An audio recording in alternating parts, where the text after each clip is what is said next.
Snooping through someone's computer is a quick way to make an enemy out of a friend, but I somehow justified my decision. Out of all the confusing and traumatic things Evelyn and I have witnessed, my invasion into her post isn't quite as bad as, well, murder, was it? Oh, wait. Does that mean she did? I don't know. I'm wondering if they're going to have him basically be like, I guess raise suspicion where he's like, oh shit, did she do this? You know? Yeah. Okay. First, I think you all need to know. It's been a couple of days now and I haven't heard from my coworker at all. It's almost as if she's dropped off the face of the earth. I've been handling this radio station on my own and things haven't been as weird as they usually are. There's no crying from the sink, no freaky looking birds outside the window, no fog. However, I was still uneasy, as the police were almost always present on their search in the woods, looking for that girl's body.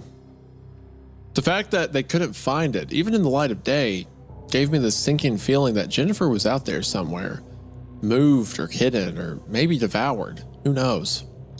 I saw the same officer from the day they dragged 2 bodies out of the woods, taking Evelyn with them. She looked just as stern and just as unfriendly as before, but at least she allowed me to ask her a question. I simply asked her when and if she expected Evelyn to be done doing her part in the case. I hoped my role as the concerned trainee would convince her to give me an estimate on when I might see her again, especially after I pressed that I was having some difficulties adjusting to the sudden full-time position. Guilt-tripping a cop isn't something I would advise. Can't be sure of that, she said matter-of-factly. Depends on how well she cooperates. We can't question her yet, though. I had to let her go in for medical treatment first. She refused to elaborate any further. I shouldn't have been surprised, but I was. Evelyn didn't look her healthiest, but I somehow doubted she would have agreed to a hospital stay in the middle of all this mess. No, I feel there's something else going on. That, coupled with all of the unexplainable things we had seen and my curiosity for what she had witnessed on the days I was gone, prompted me to look around her computer whenever I had some free time. Now, I know she was hiding a few things from me. More than a few things, really. Her thoughts seemed scattered, documents filled with revisions and half-written bits of her daily experiences, but it still looks like she's avoiding the follow-through on so many thoughts. It was cloudy in the early afternoon as I ate a late lunch, throwing away half of what was in the fridge that Evelyn hadn't touched, and committed to reading all of her prior posts. The stone, the crying woman on the phone, that thing in the fog, almost can't believe how much she was hiding from me. And yet, I have this feeling that too much of this is personal. I should have stopped there, but I didn't. I'm ashamed to admit that my curiosity got the better of me, and I looked at her internet history. It was a lot of this website and her post, I mean. It seems as if she dedicates most of her time to writing, but there were a couple of other things. Facebook page, notably. The rest looked like the production of boredom. Clickbait articles, dumb quizzes, a Google search for mountain birds. I told myself I would visit the Facebook page for just long enough to check my own, not expecting hers to still be open. Okay. You can't be like, I went through all of her search history, everything she had. I didn't want to pry on her Facebook page. Like, okay. Yeah. Stop with the coy attitude. Apparently she hadn't logged herself out at all, because the moment the page finally loaded after a long lapse of inactivity, there were unchecked notifications on the screen. There were so many that it seemed like Evelyn hadn't read through them in weeks, and she posted even less. Much of the content on her profile belonged to other people. Some relatives of hers, maybe a great aunt, asked, "How you been?" which she never responded to. A young woman tagged her in a post with several others calling for a group hangout sometime, which she didn't react to at all. And then there was an entire library of tagged photos other people had taken. I admit that I smiled at first looking through them. They must have been from last summer, because Evelyn's hair was shorter and she had a sunburn across her nose, mixing in with some major sun-inducing freckles. There were pictures from a college graduation ceremony featuring her with all of her friends and professors. She was smiling widely, grinning with all her teeth, looking bright. The last graduation photo was of her and a familiar woman making faces at the camera. It was Jennifer. As I continued looking through, I saw Jennifer a lot more often, mostly on photos she had taken. Lynn and I went hiking today, moving day with Evelyn and Jenny, couch lifting champions. Then there was a dark and blurry photo. It was the first of many. Someone had posted an album tagging Evelyn and at least 15 other people full of pictures from the woods. My smile started to disappear. Seeing that force in the blurry faces of strangers, most of them drunk or in clouds of smoke, made the photos seem ghostly. Then I saw her again. Evelyn was in the background of a few photos, sometimes so small that I had to pay an awful lot of attention to see her. She was smiling in one or two, talking in another, and then one photo in particular chilled me right to my core. Evelyn was at the edge of a group, as if pulled into a photo while passing by, but my coworker was pale, eyes wide and glowing from the reflection of the camera flash, and her face was stuck in a grim look of terror. It was clear something had happened. She had seen something she didn't want to see.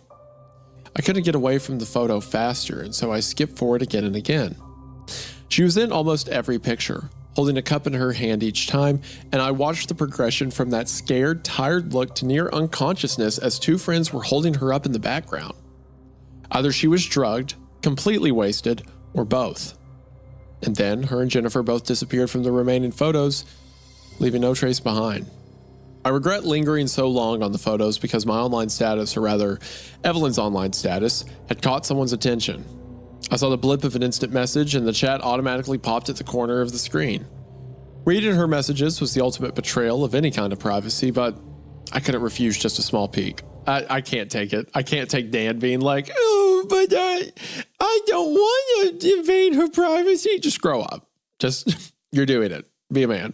Evelyn, if you're reading this sometime from now, I hope you don't kill me for this. I scrolled through. It was a person I hadn't seen, though Jennifer was one of the two faces in his profile photo. It didn't matter, as he made his purpose as to go between very clearly through a flood of at least 20 unanswered messages over the course of a month. His name was Elijah. April 2nd. Hey, Lenny, can we talk? April 5th. Where are you staying? Are you getting help? April 18th. Jen has been asking about you a lot. She really wishes you would unblock her. April 23rd. Evelyn, please. And just now. Lynn? Hello? As I scrolled upwards, I found the first message that started it all. It was on the 1st of the month, April Fool's Day. Hey, Evelyn. Jen told me what happened. I hope you get well soon, but please take it easy from now on.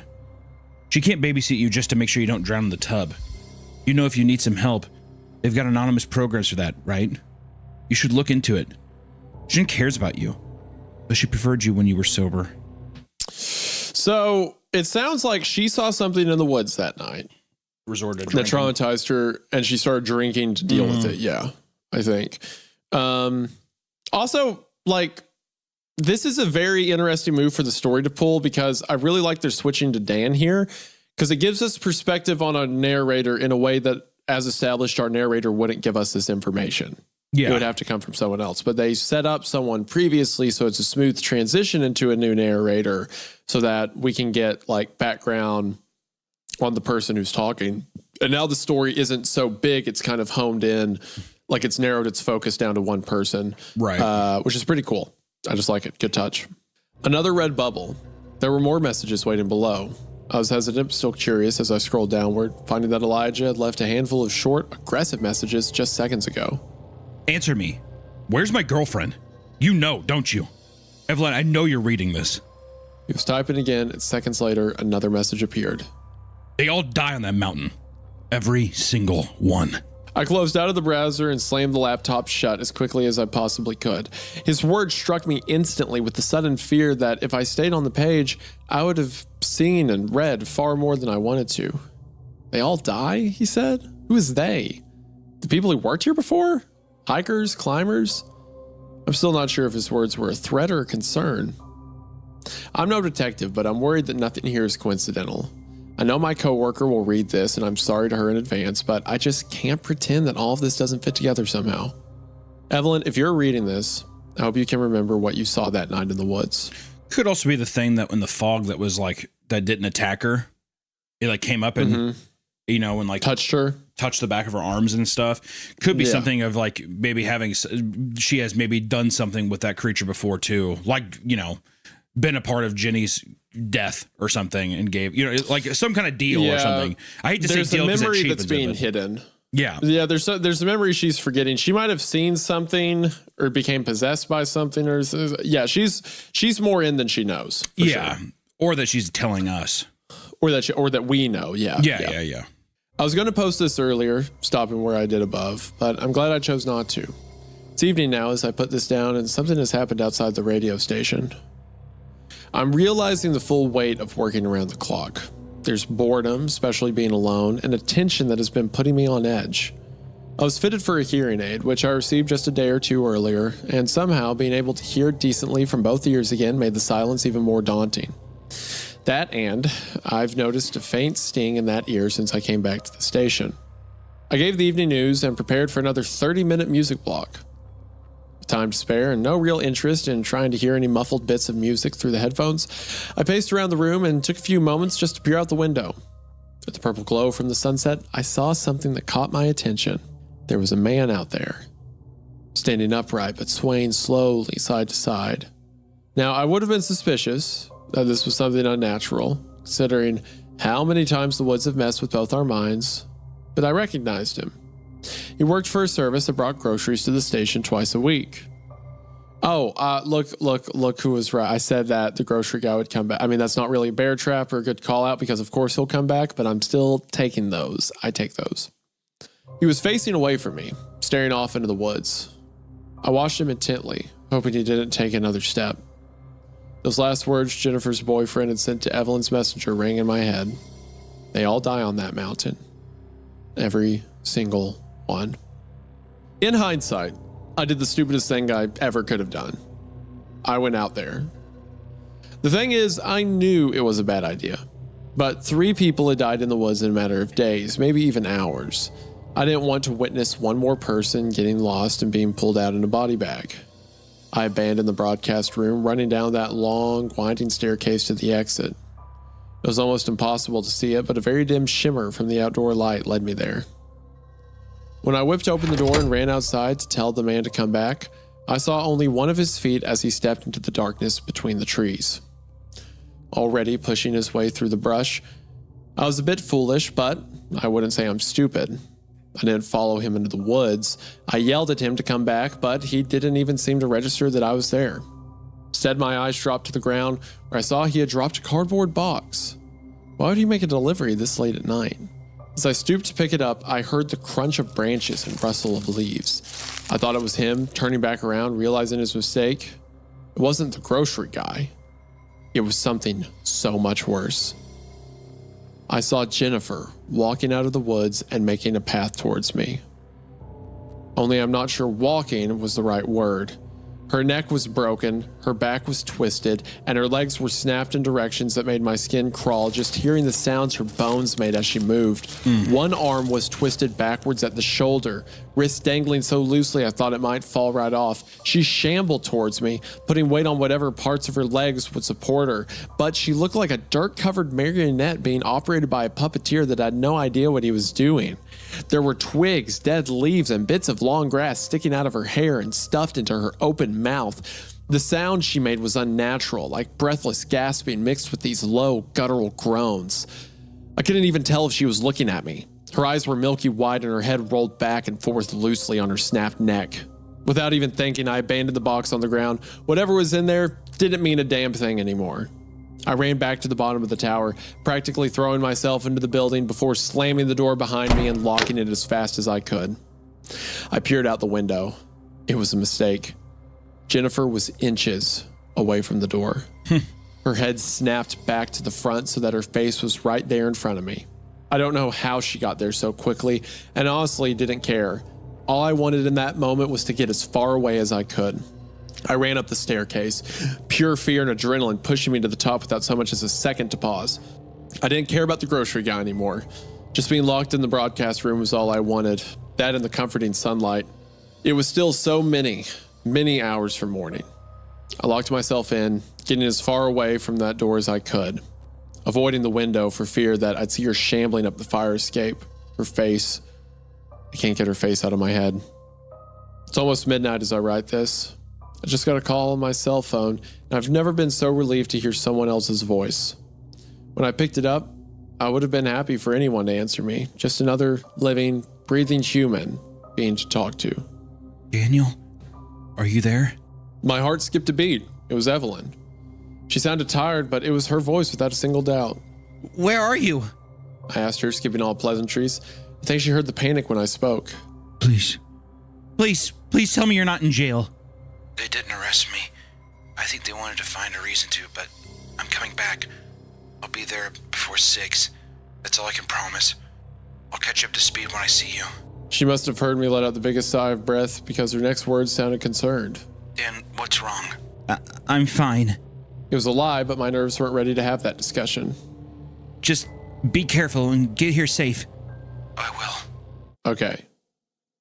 Don't you think that maybe Dan should say something to the effect of, hey, why don't you wait till daylight and not come when your dead friend's body is shoved up against the door to this building right now? Yeah. Maybe wait that one out. You know? I think, one, I think he's freaked out. And then 2, I think that he's still, I just think that there's not tension building, but suspicion building. You know, I think that he wants to know the answers now is what I think. Hunter, if you were like, hey, can you come here quick? And I'm like, yeah. And you didn't tell me that like Harry's decomposing corpse was going to maul me to death when I got to the building, I would never forgive you. That's okay. What'd you say? I said that's okay. Okay. All right. She agreed softly, but I could tell she didn't call just to tell me she was alive and returning. There's a storm coming tomorrow. A really, really shitty one. High winds, lightning, power outages maybe. She didn't need to explain why that was a reason to worry. There's an impossible pressure keeping control of this place. And still, I didn't even know why this radio station was the center of every weird thing happening in these mountains. All of a sudden, I had a feeling that I hadn't really noticed until just now. I realized how much this job and this place had changed my life. Evelyn? Yes? I spared a glance to the window, relieved but surprised that Jennifer wasn't there. However, I did see a small, unnerving sight.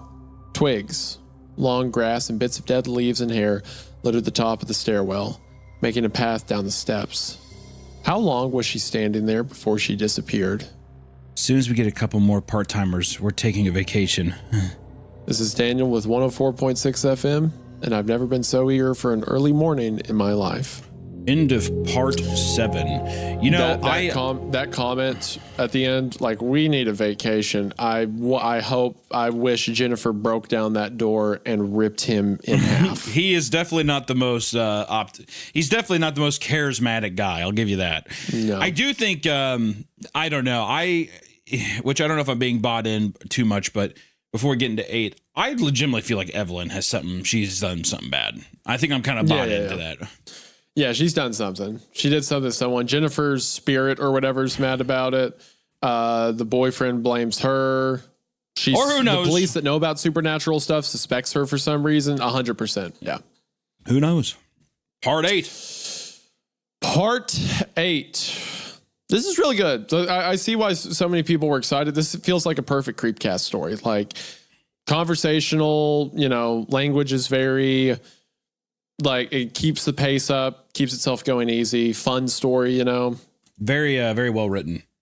Yeah. When I pulled up to his house the next morning, I could tell Kyle had cracked. His skin had taken a yellowed color and his voice was flat and void of emotion. It's not over yet, Kyle, I said as he dropped into the seat next to me. Yes, it is, Sam, he all but whispered. No, I don't believe that. Kimber's dad is missing too, Maybe it was him instead of... That was... I couldn't bring myself to say it. We're living in hell. Driskin, it's hell in our own reality. I couldn't disagree. That town I'd grow to love seems so foreign to me now. Whitney hadn't been an outlier like I thought. Missing people were the norm here. And that would make Jimmy Prescott the king. He's Satan himself. As soon as the words were out of my mouth, Kyle punched the car door, waking from his dead state with a rageful vigor.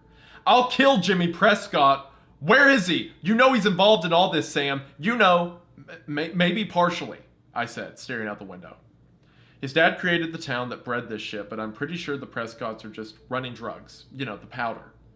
Yeah, and so what? He's recruiting people to be drug mules or something. Maybe, I agreed for Kyle's sake, though I didn't really believe it. The sound, the great beast machine of Baraska gave off the distinct stench of death. And though I knew that physically that was impossible, It didn't change my mind about it. The air smelled different after the metallic wailing ended. We drove over to 4th Street Gourmet Coffee and Bakery and went in to buy our usual provisions of rock stars and monsters. As I paid for the 4 packs of cans, I saw Mira waiting on coffee at the end of the bar. I could tell immediately that she was in a good mood, something that I hadn't seen much of since I started working for her. It was probably a good time to tell her I was calling out of work for my 5th day in a row. "Hi, Mira," I muttered when I approached. I can't come in again today. I've got some really important... Sam! Oh my gosh, how are you? Okay, I stuttered. "Good," she said brightly. "Don't worry about coming in. I'll hold down the fort, and I'm sure I can call Emmeline in if I need help. But really, Sam, what have you been up to lately that's so important?" My mind blanked. Just as I started to stutter out some bullshit about helping my dad, Kyle appeared behind me. "We're trying to find Baraska," he said with all the gravitas of a eulogy. "Ah, yes, Owen told me you'd asked him about that. You know, that's just a story, Sam. That legend has been around since I was a kid." "Yeah, well, we're looking for our missing friend Kimber. We think maybe she's there," I trailed off lamely. "Oh, really? I thought I heard the Desteros were staying with relatives in Maine over the summer." "Oh, well, anyway, good luck, boys." "Thanks." Kyle's voice was sour, and I knew his patience was thin. When we got back in the car, we each popped open a can of Rockstar and started chugging. I knew better than to ask Kyle if he wanted to smoke, since I was sure he hadn't lit a bowl since before Kimber disappeared. He finished the energy drink in under a minute and crumbled the can in his hand. "I don't like your boss," he said. "Mira? Why not?" "I don't know, she's just off." "Well, I mean, she's been going through some things." I wasn't going to elaborate any further. "Yeah, why were you asking her husband about Baraska anyway?" "I don't know. I was just making small talk and I thought he might know. He seemed to know about a lot of other things." "And did he know?" "Nah." I took a gulp of the sour drink and then choked on it when I remembered something Owen had said. "Well, actually, yeah. He said a Baraska instead of just Baraska. You know, like it's a thing instead of a place." Kyle lowered his rock star. "And is it? Is it what? Is it a thing?" "I don't know. I've never heard of it. I've Googled everything weird about this town, but nothing ever came up." "Did you spell it right?" "I don't know," I shrugged. "Do you know how to spell it?" "No." I pulled out my phone. "No." Could you read that with the attitude it deserves? "No, fuck Google," Kyle said. "Thank you." We need to talk to Catherine Scanlon. That's what Kimber would say. If you'll remember, Catherine was the Historical Society person at the library. Right. So, he was right. Catherine Scanlon may be the most knowledgeable person in town, and was probably the right person to ask. I pulled out a 4th Street coffee and prayed she was at her office already. When we parked in front of Driskin Arts and Antiques, I was disappointed to see that the store was dark. Kyle pointed to a small, cheap open sign hanging in the corner of the door, and I crossed my fingers that it was for Catherine's office. I was relieved to find the door unlocked, and we hurried past all the antiques and blown glass to the back of the store, where we found an open door and Catherine sitting at her desk. "Boys," she stood up when she saw us. "You're up quite early for summer break. How did the essay do?" Great," I said. "Actually, we're here for more help." "Personal interest," Kyle added. Catherine raised her eyebrows. "Color me impressed." I needed to get right down to it. If by some small chance Kimber was still alive, then every second counted. "We're here because we want to know if Baraska is a thing or a place." Catherine raised her eyebrow. "I remembered that legend as a kid. I'd actually have to tell you I didn't know if it wasn't for Wyatt. He knew so little about so much," she laughed. "A sort of jack of all trades. Anyway, he told me an interesting fact once about Baraska. It's both." "What do you mean?" I leaned on her desk. "Well, the term Baraska is just old, outdated lexicon. The word was used by miners to describe an underperforming mine." "A mine?" I whispered. Kyle shook his head. "We've been looking at mines."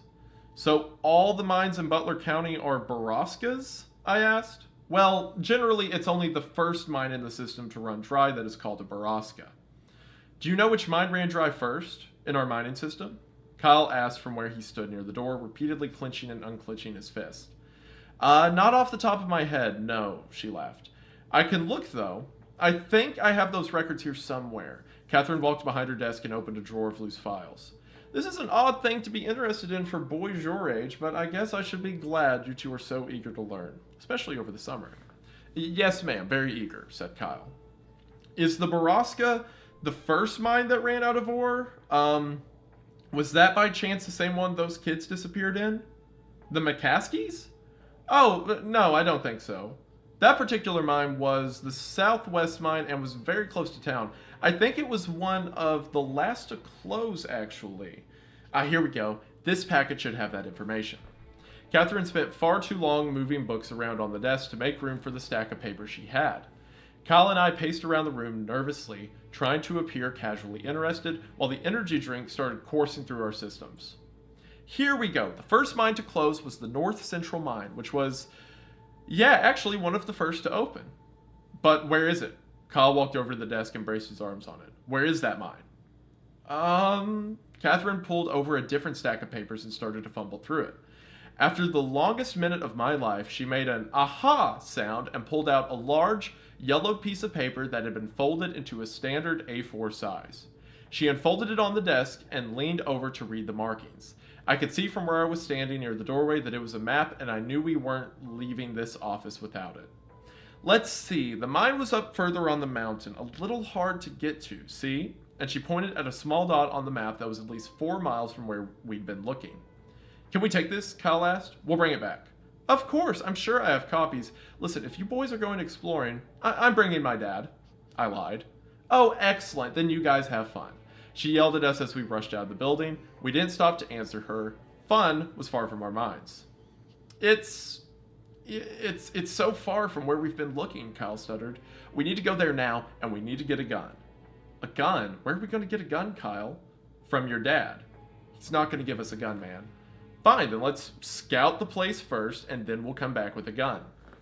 That didn't seem like a good idea to me either, but what choice did we have? After studying the map for several minutes, we realized the easiest way to access the mine was still through the West Rim Prescott Ore Trail. We parked at the trailhead and made the familiar hike down the marked trail and then up the beaten path, realizing that we'd have to travel past Ambercott Fort on the way, and I knew in my heart that we were going the right way. We were walking the same path that so many people before us had on their way to Baraska. But what had they found there? We passed the treehouse, which was as silent as the morning. We walked on in the woods, further north than we had ever been before, and soon we were flying blind, hiking in the general direction of the dot on the map and hoping we were still on course. Within an hour, I began regretting that we'd come without provisions, emotional and unprepared. By noon, we had been hiking for 4 hours, and it seemed to me that we were lost. I tempered the welling panic with thoughts of Kimber and Whitney and the answers to the mystery that had absorbed my life for so many years. Kyle, for his part, said nothing and kept his eyes straight and his mission his priority. And then, just as the sun teetered on the apex of the day, we saw an emptiness through the trees and the hard lines of man-made buildings. Kyle quickened his step and I rushed to keep up. When we finally broke through the tree line, I choked on my own deep breath and fell back against a tree as I looked over the quiet encampment. A large wooden signpost that was almost as long as the entire clearing was still standing near the entrance of the mine. It had to be a century old, and though most of the letters had rotted over the years, from those remaining, I could guess that it had once said, Drisking Underground Mine. What was left, however, was skinned men. Skinned men. Oh. Yeah. There you go. Huh. Yeah. Yep. Wow. That's a bombshell. That's one of my favorite details of this story. How That's fucking awesome. the local legend worked its way in that the skinned men are up on the mountain, but no, it's the skinned men location, the Drisking Underground Mine. I love that. Yeah. That's always been one of my favorite aspects of the story, how the skinned men is like a red herring, but it's still not, like it works its way in. Yeah, it does. It's such a fucking awesome. Oh, it's so satisfying. Yeah, isn't it though? I remember reading that the first time. I was like, oh, that's good. That's that good. It is. But the thing too that makes it so good is just the aspect that how no one really goes up there, right? No one really knows. It's kind of an off the beaten path thing. So you usually stop at the treehouse. So it would make sense that kids would be like, oh yeah, you got to watch out for the skinned men around here. Yep. But it's just hearsay. It's just urban legend that's been passed down time after time for over a century, essentially. You know, I mean, like, that's oh man, that's awesome. That's good. Skinned men. That's good. All right, well. Keep going. How are you feeling right now? You digging it? I'm anxious. Cool. You should be. I'm anxious. I think that the librarian is, if she feels like a saint. Like I love her guidance so far in this. Like I don't have a bad feeling about her, but there's one thing about Mira being so chipper after the fact that Kimber is gone makes me suspicious of possibly the pregnancy thing. I don't know if there's something that correlates there. It's making me very suspicious of some kind of ritualistic thing happening in town. I don't know. I'm relieved that it isn't actually skinned men. Having it that's a really nice aversion. Not that even having the skinned men couldn't be something that could work, but in terms of something that is once again grounded in reality, it's keeping the tone of this entire story extremely consistent. And we're still, I mean, we don't even know what the core nut of this story is to be had. I mean, we're getting to something. I mean, this is the last part, so we'll see. I'm just going to keep reading. Stop me if you need to. I'm also going to say we probably should have put this in the beginning of the series. I understand that, you know, we're adults and everything, so we can handle intense subject matter. But for anyone listening, this is your final warning. Viewer discretion. Anyway. Oh, shit. That way. That's not a good thing. I know. All right. I was supposed to leave at 10. Daniel reminded me he was only a part-timer, whereas full-time took on a whole new meaning for my eternal presence here. It's almost 9 o'clock already. You don't think I'll go overtime if anyone finds out we were dicking around the woods, do you? There'll be no dicking. But I'll pay the grocery guy extra to bring the donuts if you require compensation. I couldn't believe I was actually going to do this. I couldn't believe I was letting Dan do this. Honestly, I don't know what scared me more. The thought of walking into the woods at night and leaving the station abandoned, or the thought of going alone and leaving Dan with the responsibility of taking my place. Now, I'm not saying he's incompetent, but I'm almost sure a wild badger could run across the radio console and operate it just as good as he does. He has a lot to learn, is what I mean. We put our plan into motion, recording all of our segments one after the other and making a long automatic playlist including those files. With any luck, it would sound just as genuine as live conversation. By the time that was finished and the radio was set to play on its own until just before sunrise, Daniel and I raided the closet for flashlights, water bottles, and a first aid kit just in case. I hoped we wouldn't be needing to reattach any of our fingers, but yesterday's grim findings had brought that possibility up from not worth mentioning to unlikely but could happen. I've been sitting here trying to think of what this story reminds me of. It reminds me of the Kirlian frequency. Kirlian, whatever. Which is a series about like a town full of like vampires, monsters, but it's from the perspective of a radio host. And then also, isn't that what the plot of Welcome to Night Vale is? It's about a radio broadcast station. I think so. It's like a podcast or like a audio show, I think. Right. I think that's the same concept. Also, so for those who are curious, like myself, you can build they sell prefabricated fire towers. It's like one room, all windows. They range from 15 to 60,000. That is 100%, dude. I'm building a fire tower at my house. That's going to be the new podcast setup. I'm Good man. Would you come? I'm gonna make a studio, and we're only gonna record at night, and it's gonna be horrific. We're only gonna record at night. Jesus. We only record it at night. That does sound absolutely frightening. My second trip out into the fresh air didn't feel as daunting as the first. Maybe it was because the fog wasn't set to roll in for a few days, or maybe having an important goal drowned out the feeling of insignificance. I fished my phone out of my pocket, looking at the minuscule number of bars in the corner. Out here, with a wall of trees all around us and a seemingly endless forest through the mountains, it was dangerous not to have some kind of connection with the outside world. I watched the bars disappear as we continued to walk, the wet leaves squeaking under our feet. I don't think I've ever been out here. Not this late, at least. Daniel was flashing his light on the ground, then up to the trees at eye level. I hated when he did that. I had some hidden fear that he'd shine the light up suddenly illuminate something terrifying. You do know your way around here, don't you? I was grasping at memories. I left town so young and stayed away for so long that any recollection of playing in the woods was lost to me at this point. However, I did remember returning. There were bits and pieces of a memory in my brain, but it seemed to melt, as if some of those thoughts ran like water straight out of my mind. I was here about a year ago, but I can't memorize past that well. But it's not as if we can't see the radio tower for miles away. Daniel shrugged, nodding his head and accepting that answer. He looked back at our metal and wooden sanctuary, which sat so tall on the hill with a huge tower looming above it that it would be near impossible not to see it from almost anywhere this side of the forest.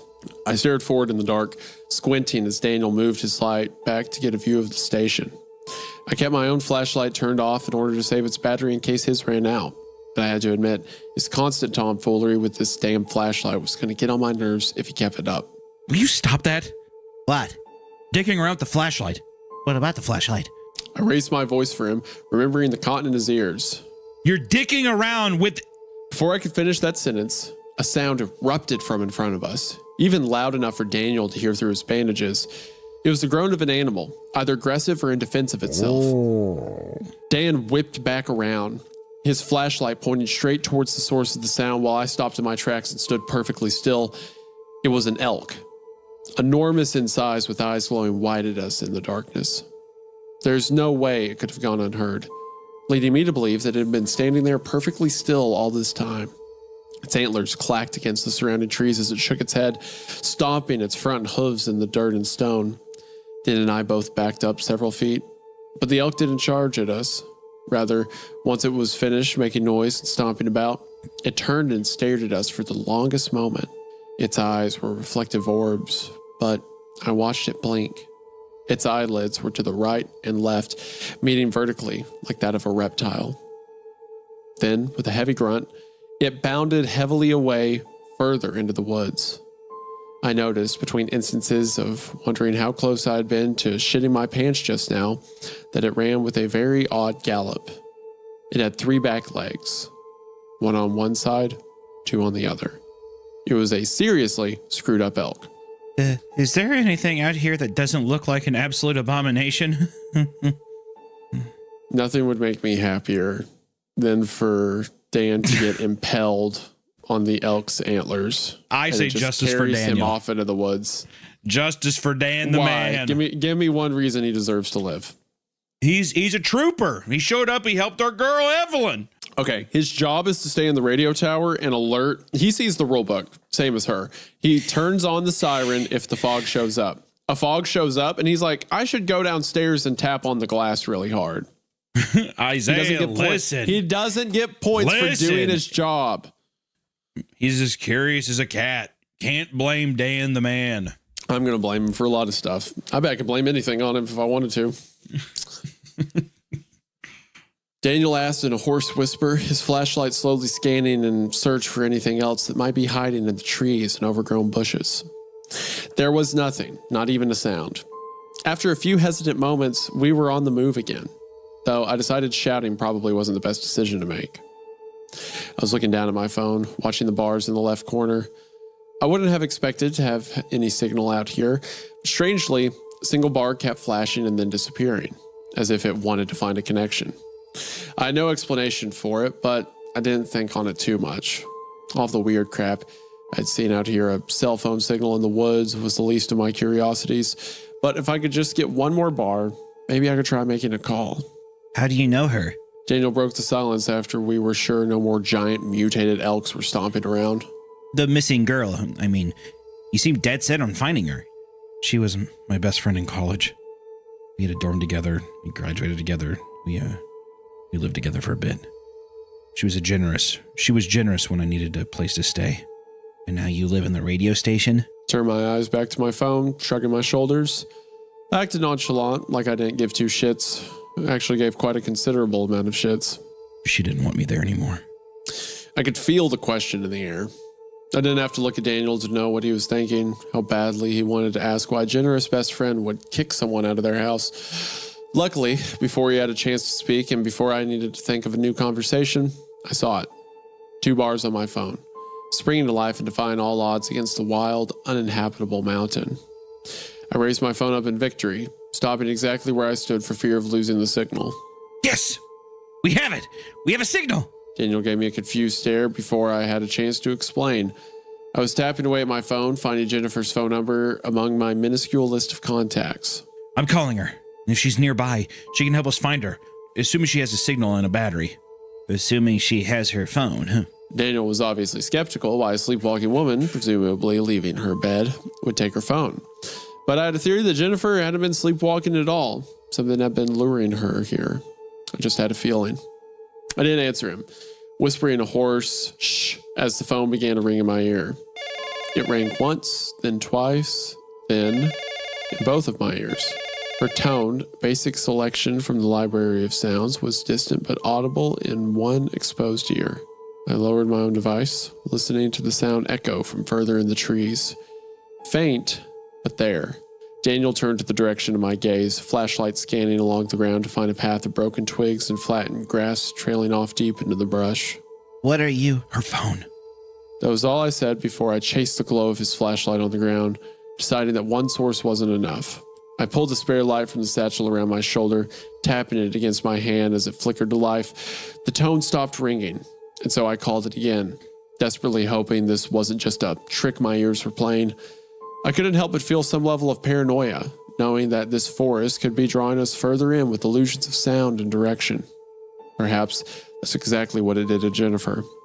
I felt a sense of familiarity with the forest then. I knew this path. I almost felt sick the moment some old, buried memories started to resurface, but not because those memories traumatized me. No, the nausea was part of the memory. I remembered the campfire, roaring high in the center of a clearing, one person's distinct voice nagging that it would burn the trees down if it got any higher. I remembered tripping over beer bottles and the sound of shitty guitar music, some drunk idiot singing off key. Shit, maybe I was the drunk idiot singing off key. That was probably me now that I think about it. I could hear Jenny's voice, mingling with the crackling fire and the terrible music. Evelyn, lay off.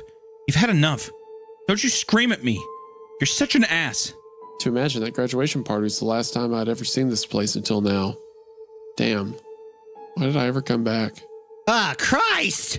Heard Daniel yell before I caught sight of what he had found. God, I wish I hadn't seen it. I turned my light to him, first catching a glimpse as he staggered back with his eyes glued to the ground in front of him. Then I foolishly illuminated the grass below. There was blood soaking every inch of grass and dirt that I could see, bits of cloth and who knows what else strewn around the forest floor. And a man. The top half of him, at least. Nearby, the bottom half of another person, this one wearing a pair of khaki shorts and walking shoes. Both of them had been separated across the middle. Only one half of their bodies thrown down where we could see them. The rest? Where was the rest? Those have to be the 2 people that went missing, right? Yeah, this is the couple that went missing. Yeah. I shouldn't have scanned the light upwards, but the sound of creaking branches tempted me. My light followed the trunk, staying all the way up until it illuminated what happened to be the other halves of the 2 corpses. They were stuck in the branches by their clothes and their limbs, as if thrown into the air and getting caught wherever they fell. The second body was of a woman, but it wasn't Jennifer. I felt sick. All the shadows and shapes were swirling around in my vision, pungent smells not only in my nose but on my tongue, as the full wave of that terrible scent hit me. I gagged, but before I could turn my full body away from the scene, my light caught something else. The glow of eyes from the trunk of a nearby tree. Let me just say, I've seen some uncomfortable things, merely in the time I've been working out here in the woods. I don't just mean gruesome, terrifying things, but unsettling things, unusual things. As of right now, this takes the cake. We found Jennifer. She was in one piece, as far as I could tell, aside from a hand missing every finger, except, ironically, the middle one. I'd like to think that was some final joke from whatever murdered her, but that's probably wishful thinking where humor is realistically non-existent. She was stuffed. Her limbs twisted to roll her into a human ball inside the hollow trunk of the tree, with her stark white face peering through a hole in the bark. Eyes were open wide and staring forward, making her look like some kind of pale, nightmarish owl. Her mouth was wide open, filled with dried grass and twigs, almost like a bird's nest. Jesus. That's sick, man. One of her hands was sticking out of the tree, the arm likely broken in order to accomplish such a position. Her hand was tilted, palm pointed upwards, and a cell phone was sitting in the center, flashing its 10% battery warning. Well, that and the 2 missed calls from me. My name was on the screen. Evelyn, followed by an alien emoji. It's perfectly appropriate. There's not a single damn person on Earth who could convince me she wasn't positioned that way on purpose. We weren't even friends anymore, but shit, man. I really failed her one last time. At least I'm consistent, I suppose. Daniel and I knew we couldn't stay there.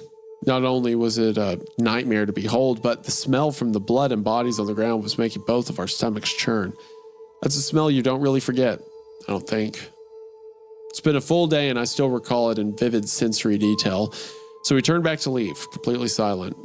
We had nothing to say to one another, nothing comforting, and no energy even to talk about our fears. We were halfway back to the radio tower when Dan finally spoke up. You know, I wanted this job because I thought it would be right up my alley. I thought I'd be good at it. Maybe make people laugh and smile a bit, but so far it's only been horrifying. He's still wearing like shorts with suspenders and a bow tie in my mind, by the way. Now, while I know that hiring Dan had been none of my responsibility, I still felt a twinge of guilt. He meant well and his heart had always been in the right place. But he was suffering for it. He had the chance to leave, but chose to come back regardless. Sometimes I've wondered if this bizarre, messed up situation was the only exciting thing he had to look forward to. At least until actual death entered the picture. Now he was in too deep. Both were. Hey, Dan. I asked him, shining the light on my own face. Yeah? Your mom invited me to a wedding in June. Mind if I go with? He laughed. It was the first time he had heard him laugh like that. Well, ever. That didn't say much, considering we had known one another for less than a week, but time seems to drag out after you have some freaky shit with someone. Matching tuxedos? Okay, this is my bear trap. This next line is my bear trap. I nodded decisively. With plaid bow ties.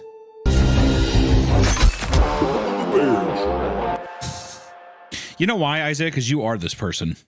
No. That's why. That's not a bear No, I'm trap. not. That's a mirror. That's a new What do thing you I'm mean? introducing. What? Mirror. That's one of the worst things you've ever said to me on the show. What do you mean I'm this person? What do you mean? Explain yourself right now. I'm propping up my mirror, is what I'm saying. That's my new bear trap. How is that me? How?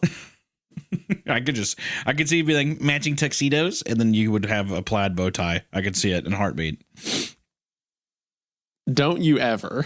Also, I feel like you go to Very more mean weddings Daniel. than I've ever heard anyone ever go to. Yeah, because I got like 40 friends who all got married this year, and it's I'm at my limit. They all get one. If they get divorced, I'm not going to the next one or whatever. I do. I think that's only fair. You get one. You get one, and guess what? Your spouse dies. Sucks. Not coming to the next one. You so. get one. No, I think a death is a restart. That's only Nope. fair. Nope. I've been to too many. I'm over it. What do you mean I'm Daniel? What do you mean I'm this annoying guy that moans and like is like hums at his own jokes that he laughs at?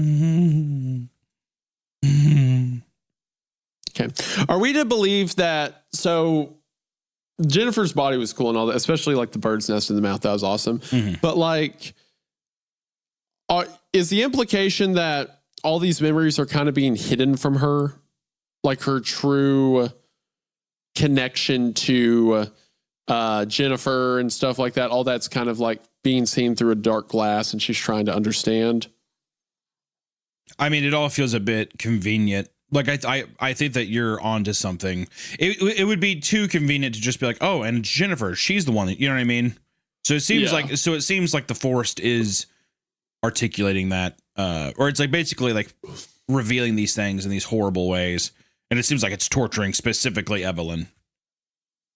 Because she said earlier she couldn't remember the paths while she was talking to Daniel. But then when she hears Jennifer's phone ring, she says, I knew this path. And she talks about buried memories. And she says she gets nauseous, but she's like, oh no, nausea is the memory. And she remembers the campfire, and she remembers someone being drunk and acting a fool, and then remembers that's herself. So it's like, it's a weird way to remember something. It's almost like she's getting it back in pieces as things become too familiar. Yeah, you know? and I mean, we're starting to establish the idea too of like her, not her as an unreliable narrator, but like obviously she's had some kind of substance abuse in the past, so that also plays a factor of like, oh man, you know, like we're unraveling things at the same time as her, but there's also things where I feel like she's either trying to forget or she completely doesn't remember, and they're kind of like coming back, you know? Yeah. Yeah. The rest of the walk was quiet. We got back to the radio tower after midnight, the late night music block beginning on its automatic run just as we had planned. I took the opportunity to take the evening slow. No need to rush back to the console or even to that old lumpy mattress where I slept. Daniel was leaving, as I expected and wanted him to, but I made an extra effort to stand out in the gravel driveway and tell him goodbye. Could have been emotional about the whole thing, thanking him for saving my life in the fog or for insisting on going with me to find Jennifer. Instead, I just told him to drive safely and to show up in one piece on Monday. 2 pieces at most, so long as it's a small loss. He just pointed to one of his ears and said, I already made my blood sacrifice. I spent a long time that night just sitting cross-legged in my chair and looking out the window. I had my headphones on, listening to the music. I almost wanted to turn on my microphone to ask who was out there listening with me, but I'd be too disappointed if nobody called in with an answer. This is Evelyn at 104.6 FM, and I have some advice. Don't treat your friends like shit. End of part 5. Which that's got to be in reference to Jennifer. Like yeah, her. 100%. Yeah, because, I mean, obviously she was probably a junkie and ruined that relationship, and it's probably been weighing on her. She drank a lot. I don't know if that... Would you call that a junkie? I guess not. Maybe just alcoholic, yeah. Yeah. But the, I mean, just, you know, definitely pissed on someone's kindness and someone that was trying to help, whatever. Yeah. Man, it's insane to feel that we've been reading this for like a little over 2 hours. It's moving. And also part 6 already. Yeah.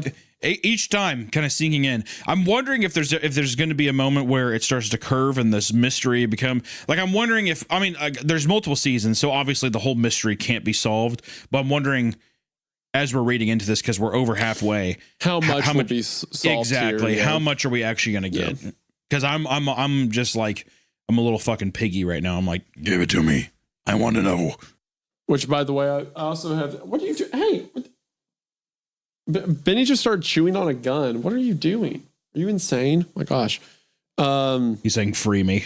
I have. he's saying get me out of here. He's saying please kill me. I can't do this. He's anymore. like, I'm gonna, because you're like, I'm gonna give you a little bow tie. As you say to him, shut up. He's like, shut up. Stop. Don't bring that voice and mention of Dan. No, it's. So I have the short story pulled up. It does say that book 1 is contains the events of accounts from a lonely broadcast station, and we're always on the air at 104.6 FM, and then other bonus stuff. But it covers the other parts in that. Yeah, so confirmation there. But there was something. I had a train of thought that I lost. I guess it's not that important. Just that there's a bunch of side stories about these characters. Like they're like little characters will have their own pieces, it looks like, in other writings that Kel has done.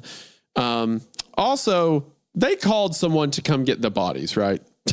Well, like they didn't say that, but surely. Yeah, I mean, you would assume so, because I was kind of wondering, because they were like being a bit too chill about it. Because I was like, I feel like you guys should be like freaked out, and then you should all, or at least just like, oh my god, this is horrible. We need to call somebody. You should be scared. You should be a little. But maybe that's just, I don't know, implied, or they're like, I don't know, fuck it, whatever. There it is. Let them rot out there. I'm not moving that bird nest again, so they belong to the woods now. That's what I feel like you would do with me. If we were like out somewhere and I died, you'd be like, well, the forest wanted him. I'd walk up with my flashlight through the forest. I'd see your body separated. upper half of your face with your upper lip hooked and your bottom lip on the ground. And I do. And I'd just turn around and I'd walk away. Never tell anyone. No, I wouldn't. Yeah, even your wife was like, have you seen Isaiah? And Kayla. Nope. Yeah. Nope. No, I haven't seen anything. You know you shouldn't be up here, right? This is authorized people only. That's what I'd say if I'm up in the broadcast station. You realize that you're not supposed to be here, right? This is 5 years from now when I build a Firewatch on my property, and you find me dead like in my backyard, and then Kayla comes to find you once again at my house, and you're like, you're not supposed to be up here, right? I'd leave like bits of very good smelling food to attract bears to come and eat your body. And you should just get rid of all the evidence too. Total So mystery. you killed me in this scenario. No, you're still dead. But then why is it evidence? Then why is it evidence? Well, because I mean, there was a murder. That was a Freudian slip. Listen, Hold I on. wish I would have been the one to do it, but I'm the one. I do. Oh, dang it! That's what I say. I come across your body and I say, darn it. Okay, well, thank God I have these Twinkies on me. And I drop the Twinkies down, and then the bears start coming. Ooh. When you said here. hostess, I thought you were saying, thank God I have these hosts. Like you have backup host on speed dial. Yeah, there if we go. I die Right, in a bear-related accident. Yeah. All right. Hey, part Bear, 6. You want to start? Hey, Bear, do you want to start a podcast? You want to do a show? I love you, Bear. So I say to him immediately. I love you, Bear. we have a joke on the show called Bear Traps. I think you're going to love it. I don't like that. I don't like that. I do. Okay. We'll change it just for you, Bear. I love you, Bear. I love you, Bear. The whole show's just you reading stories and then being like, I love you, Bear. I love you, Bear. Love you so much. Kind of impressive that he talks, honestly. I mean, that'd be worth calling that'd be worth listening to the show. Yeah, that he has a bear that talks. You have a show with the talking bear, but it's like, well, we read scary stories. That's scary. benefit. He does, and then I say, "Oh my God, that's kind of scary, isn't it, Bear?" And he does. Oh, yeah. That's really scary. Wow, Bear, that's so cool. I'm so glad you're here. Definitely not that other guy. I'm still rotting in the woods, like right next to the recording site. Part 6.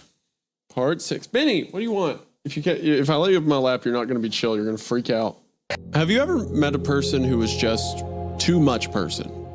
I'm talking about one single human who sucks the energy out of you as if they were an entire bustling big city crowd somehow condensed into one body. I think we've all met at least one person like this before. The type that makes you wonder how they fit such a big attitude inside themselves without popping like a cheap dollar store balloon. Yeah, it's like you, Hunter. So I feel about you. I fucking knew you were gonna say something, dude. How dare you? I don't know. You Well, maybe I can play jazz saxophone with my lips, and it'll start giving me a little more fucking respect around here. Yeah, is that what it is? Are you jealous? Do you wish you could play a saxophone with your lips? Oh, I could. I met a guy like this. He's sitting in the room with me right now. I'm sure you're all here to read about the more unusual things happening up here at the radio station. And believe me, I have some downright creepy shit to tell you about. But first, I need to introduce you to my new coworker who just started this morning. Today was his first day. Might be his last day too. His name is Daniel. Daniel is a lot. He's loud, full of motion, and may genuinely think he's Bob Barker in the flesh. My boss dropped by during my second week here and noted that I looked weary. He knew why. I sleep 4 hours a night if I'm lucky and haven't gone outside in 3 weeks. Dan will be your part-timer. My boss said. Let him take a few responsibilities so that you can get a little fresh air. The folks in town will like a new voice. As hesitant as I was, I knew what he meant. I could use the extra help, and those at home could use a little conversation to add spice to their listening experience. But I knew right away that Dan and I mix like oil and water. I decided to let him try his hand at announcing, but the first time he turned on his mic and heard him belt out, Good morning! And would you look at that sunshine? I hope Daniel gets hit by a truck. I know, me too, immediately. Exactly. I hope he ends up like one of those fucking birds, dude.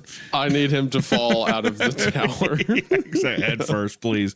Yeah. Not even supernatural, just like a gun accident. Some kind of. Just literally slip wooden stairs and just falls right off. Yeah.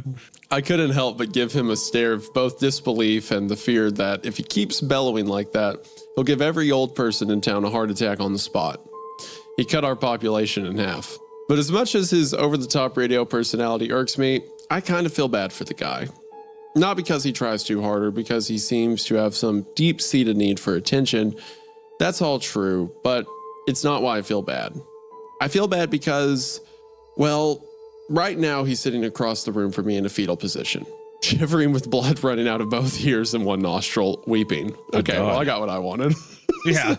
Well, no. He still has not descended down the stairs yet, so. Well, he's getting there. I'm getting closer to what I want. As far as first days go, Dan had a weird one. At 8 o'clock in the morning, he arrived. I think he was surprised to see that he wasn't getting some cute, spunky thing as his... I read that like an alien. Cute, spunky thing. Glebe, glorb, glob, glib. I think he was surprised to see that he wasn't getting some cute, spunky thing as his coworker, but rather my tired self with a messy braid and a hoodie filled with 2 warm granola bars I had forgotten about, but would be delighted to find later on. At 9 o'clock, I let him give the weather forecast, and he did so with enthusiasm. Then at 10 o'clock, I had to explain to him that the bird on the window with human-looking eyes has been hanging around for days now and probably isn't up to anything. It's just ugly, I reassured him. At 11 o'clock, he told me that there was some creepy human sobbing coming from inside the bathroom sink. I was a bit shaken that he hears it too, but shrugged it off by telling him that it doesn't excuse him from washing his hands. I actually kind of feel bad for Daniel. Like that would, the idea of your coworker just being like, yeah, they're pretty much just like a boy with human eyes and a woman crying. It's not a big deal. I mean, like I would be fucking horrified. Yeah, but after his good morning. Yeah. He stole wash your hands, Dan. Wash your hands. Go ahead. Wash your hands, Daniel. No, I don't wash them.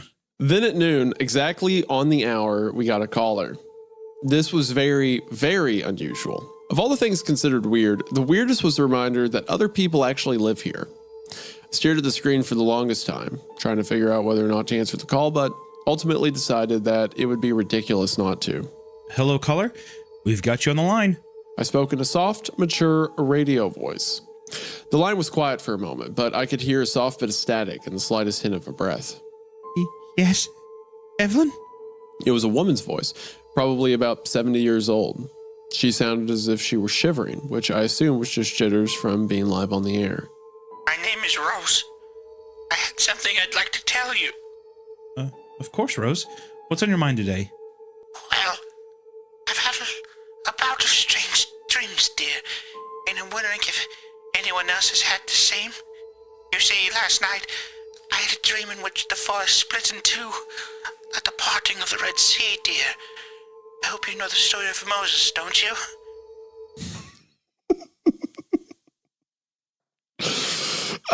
We play songs, ma'am. We know. Can you imagine? Well, at this point, I'm like, oh, the fog comes for us all. We're all a little shaken up. Like, you know what I mean? It's like, get in line. Yeah. I've also had my forest splitting dream. Yeah, there's a fucking human eye bird and like a fucking Japanese woman crying in a well below us. Like I think. Hey, Rose, you want to come listen to the sink? Tell me if you hear anything. Come over to the sink real quick. Come check this out. Yeah. Can you also fall off of the tower, please? I spared a glance towards Dan, my lip curved upward in a tiny smile mixed with a grimace, as if to say, oh boy, here we go. He returned it with a witty grin of his own, glad that I was the lucky one to answer. Sure I do, Rose. What happened next? Well, the ground was open and something was rising out of it. It blocked out the whole sky, you see. I can't even describe it. But it covered everything. The town and the sun, all that my eyes could see. The sound it made, a fearsome bellow that shook the whole earth. Then I woke up. Do you think that God lives in the forest, dear? Dan apparently saw the expression on my face, unwilling to answer for fear of, well, offending or encouraging any other zealous callers. And so he finally did something good for me and answered in my place. That's an interesting dream, ma'am.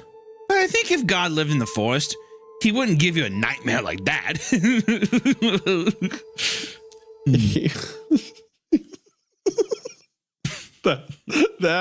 that you did at the end of the laugh pissed me off at Dan so much. The little, like the satisfaction after the laugh at the own thing you said. And I want to say that I want to say that I probably have put Dan into in a position of no redemption now. No, because no. I feel bad. He's wearing suspenders and a bow tie in my mind now. I've got to fight him. He laughed, but his laugh was cut off by a snappy tone from the woman on the line. Well, he tried. We're meant to be afraid of God, dear. Her voice sounded like a slither, like a hiss. For an old woman, she almost struck a bit of fear in me with that tone. Besides, I wasn't talking to you. My grimace was gone, replaced by a furrowed brow of concern and very obvious discomfort. I didn't like this conversation. It had gone from oh boy to oh no to oh shit very, very quickly. I had 3 weeks to get used to some of the weird mind tricks around this place, but this was different for me. This was real human conflict that I couldn't just blame on the stress of isolation. Rose's words and the way she said them bordered on malicious. That sweet, nervous, grandmotherly tone was gone, and suddenly it felt as if I were on the phone with someone who genuinely had ill will towards us both. I'm afraid it's time for the weather, Rose, but feel free to call back. Should you keep having these very interesting dreams. Thank you for calling, ma'am, and have a wonderful afternoon. I ended the call, then faced Dan with wide eyes while mouthing the words, block that number. That was pretty funny. It's just like a mentally ill old woman. It's like, keep her out of here. That number. The one phone call they've had in like weeks. It's like, never let her come If you back. were in total isolation, but you're in total isolation like she is, right? But and you hear the music and all this stuff, and the only caller is this person talking about their dreams in that manner. Would you just be like, I'm not going to answer anymore, or would you have it just for the human connection? I mean, you have nothing to do up there. I mean, now she's got Dan, sure, but I hope he dies. So I think you would answer, even if it was weird. You know, it's also part of the job, right? I don't know if I'd want that kind of like spiritual crisis, like existential spiritual crisis. You know what I mean? The other option is you just stay in your lighthouse above the trees and never interact with anyone. I feel like I'd rather go insane and just make up people. I'd call the radio station myself and talk to myself. You do that anyway. It's like that does feel about what it's like on the show. Let's keep in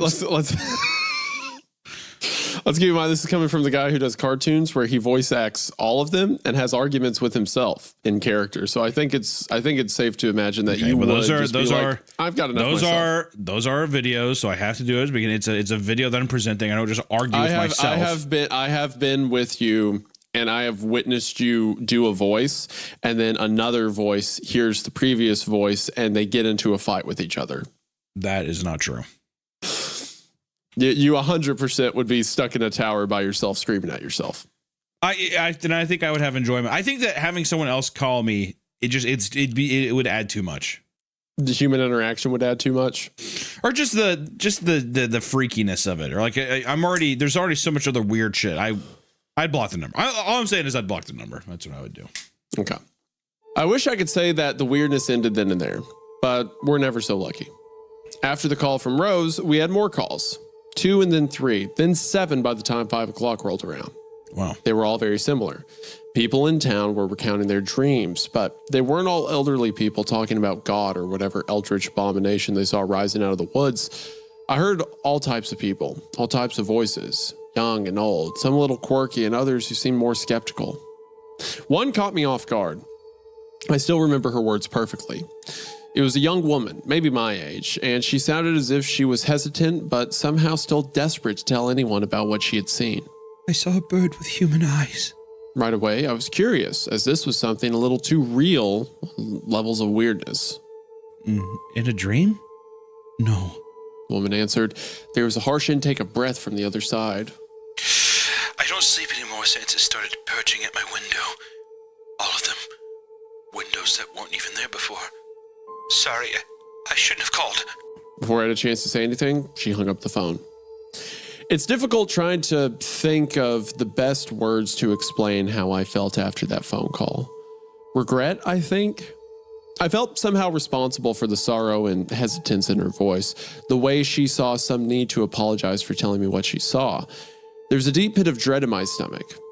I hope she's okay, wherever she is, and that she figures out where all those extra windows came from. I hope she figured out where all those windows appeared on her house. I hope she gets past that. Yeah, I feel personally responsible for those windows. I'll admit that I had to take a break from writing this in order to tend to my new coworker. I had said that he had a rough first day. Rough's a bit of a lax word. At first, he was only a bit spooked about the general weirdness up here, but after what happened with our final phone call of the day, there was enough to warrant actual concern for his physical health. I let Dan take over all the controls while I left just long enough to make a sandwich, realizing that it was almost 9 o'clock at night and I had yet to feed my flesh prison that entire day. Human bodies, obnoxiously needy. He had a call come in, which I realized only because I heard him answer it. I didn't even hear it ring.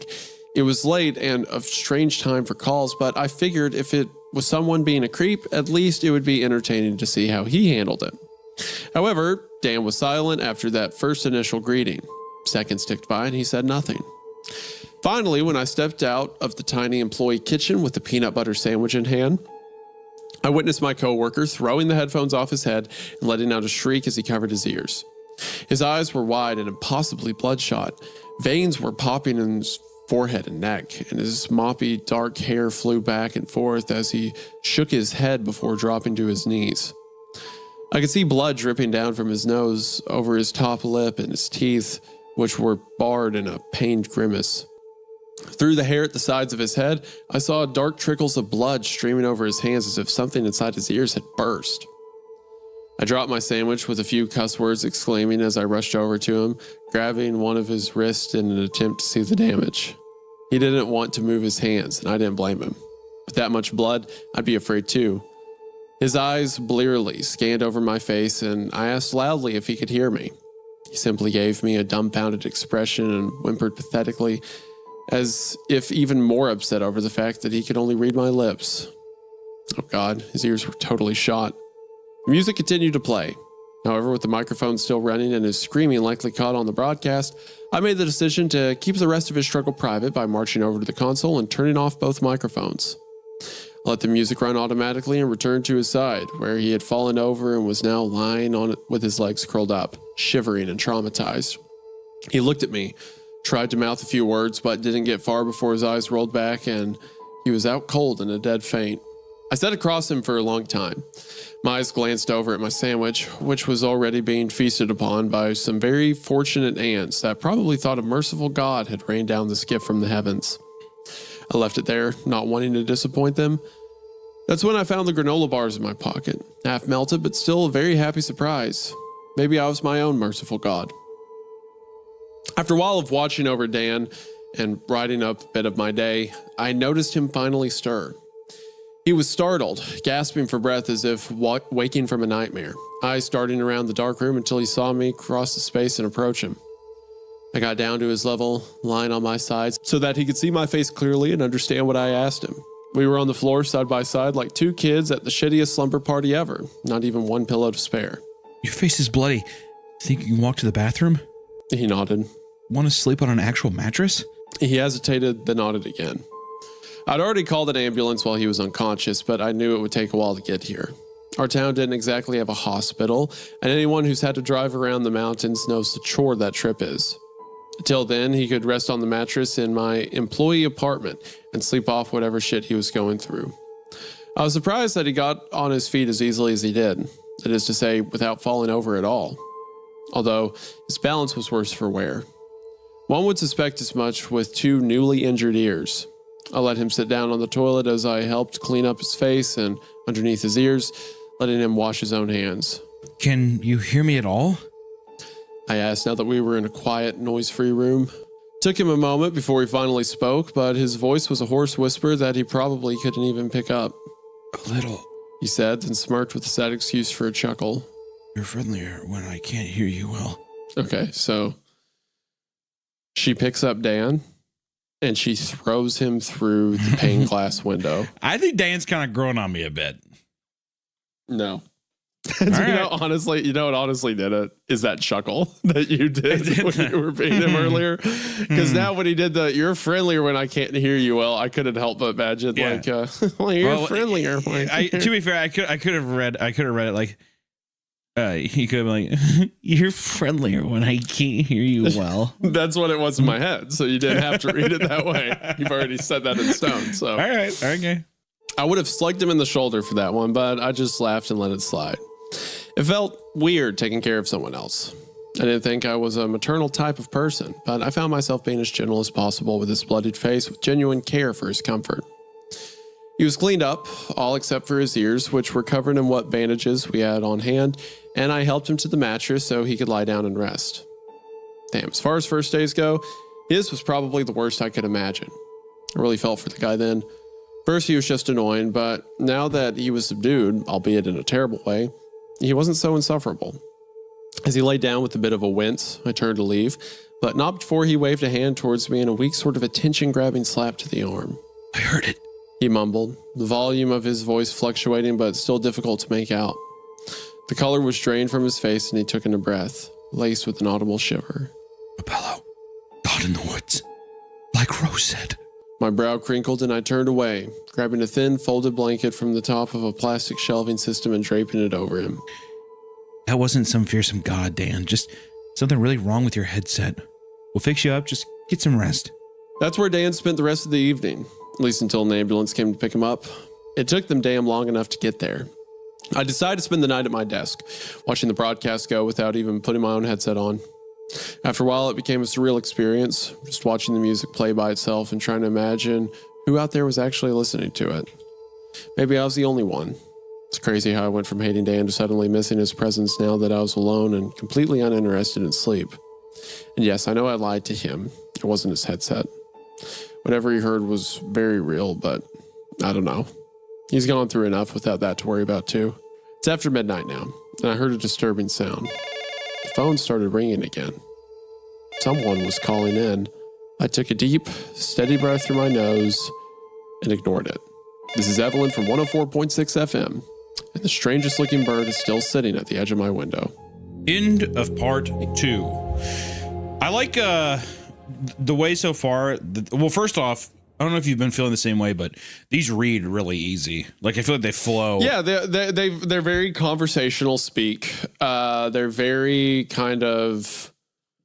There will be a moment of like talking about something or recognizing something, but then it's like back to plot, back to whatever the thing going on is. There's not a lot of time, and I mean it as a compliment. There's not too much time spent on like mulling stuff over or interpersonal thoughts or stuff. It's just like these are the things that's happening to me. I think one thing that it's doing well is kind of to your point of not mulling things over. I think that also each plot so far, it's been something very simple. The first one was, there's weird rules and yep, the fog came and it's just fixating on that versus having like a bunch of other things happening.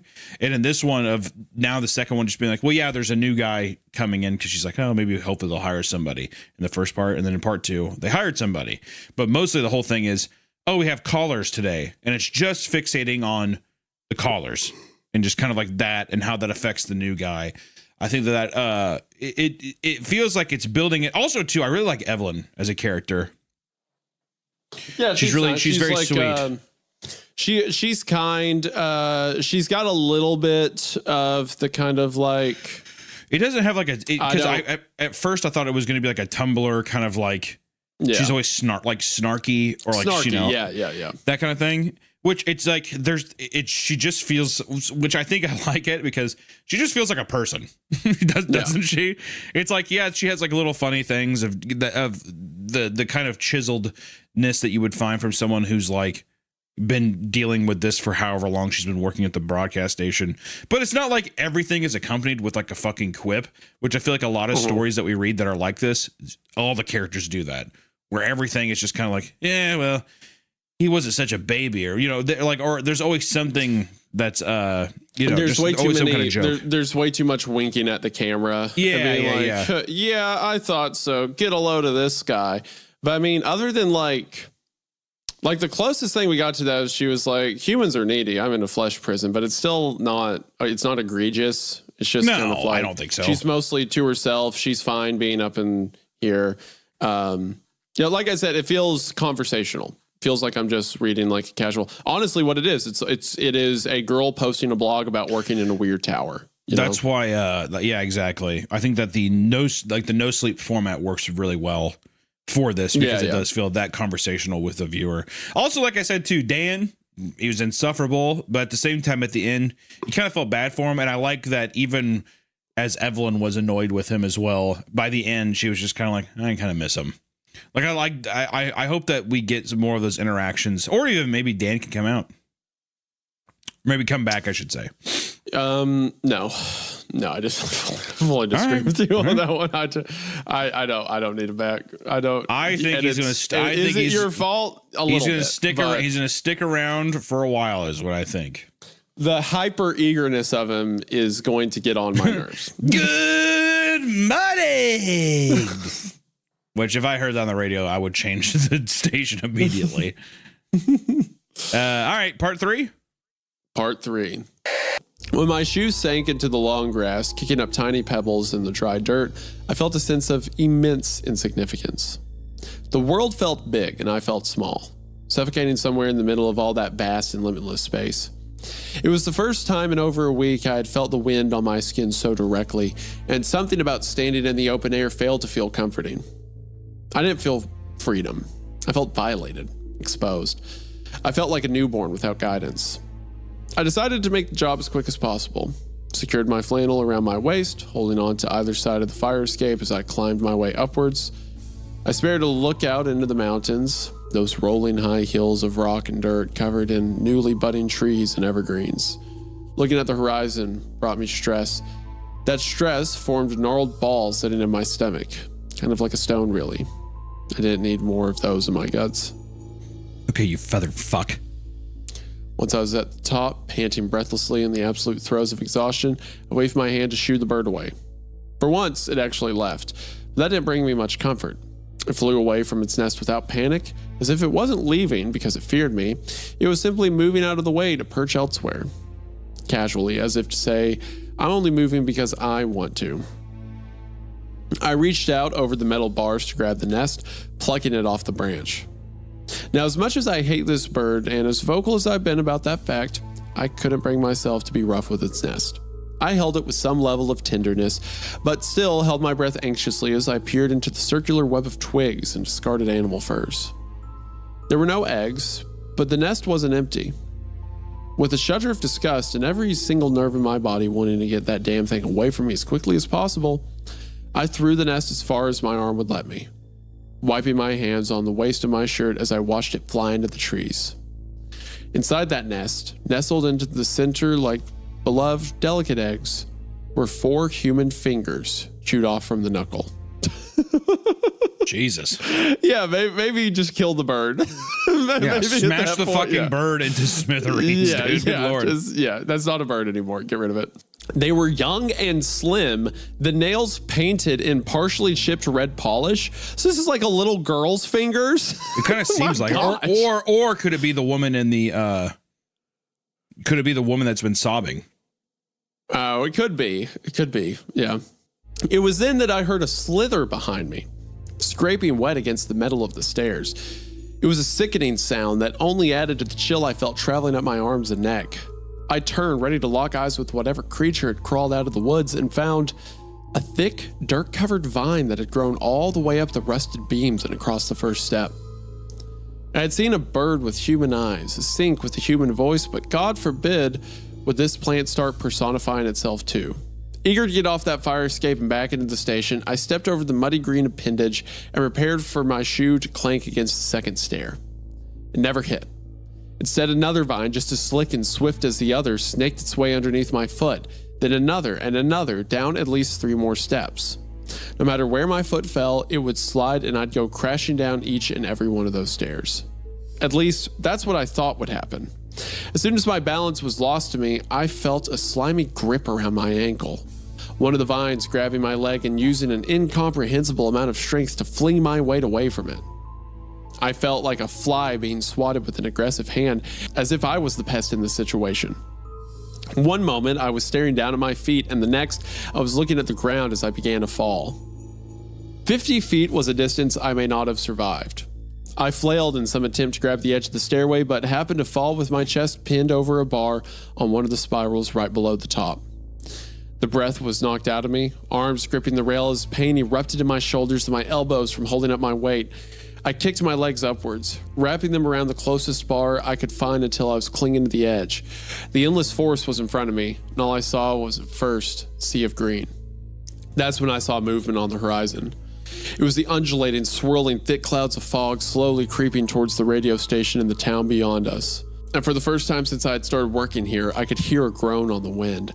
It wasn't quite a rumble, like one would expect from thunder, but a low, whale-like moan one might imagine would echo from the ocean floor. The fog was making that sound, like a living thing with a voice of its own. I yelled out some stream of curses mixed with unintelligible sounds of panic as I used all my strength to pull myself up onto the landing, choosing the stress of sore arms over a long drop. I pulled myself up, tumbling over the railing and falling to my stomach on the solid metal. As I stood, I lost my flannel shirt on a snag and didn't bother to come back for it, even if it was my favorite. I half ran, half stumbled down the remaining steps, skipping over whichever ones I could while the ground below wriggled and moved in my line of sight. The same mud-covered vines that had thrown me off the fire escape were crawling their way out of the ground, all of them twitching in agitation.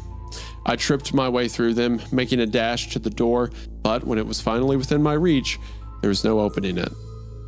The door had been covered from bottom to center in a thick layer of vegetation, overgrown as if the forest had swallowed it in a coat of thorns and branches. Young, miniature trees had sprouted from the ground in that short amount of time it took me to leave and come back, their trunks and branches intertwined to keep the door fastened shut.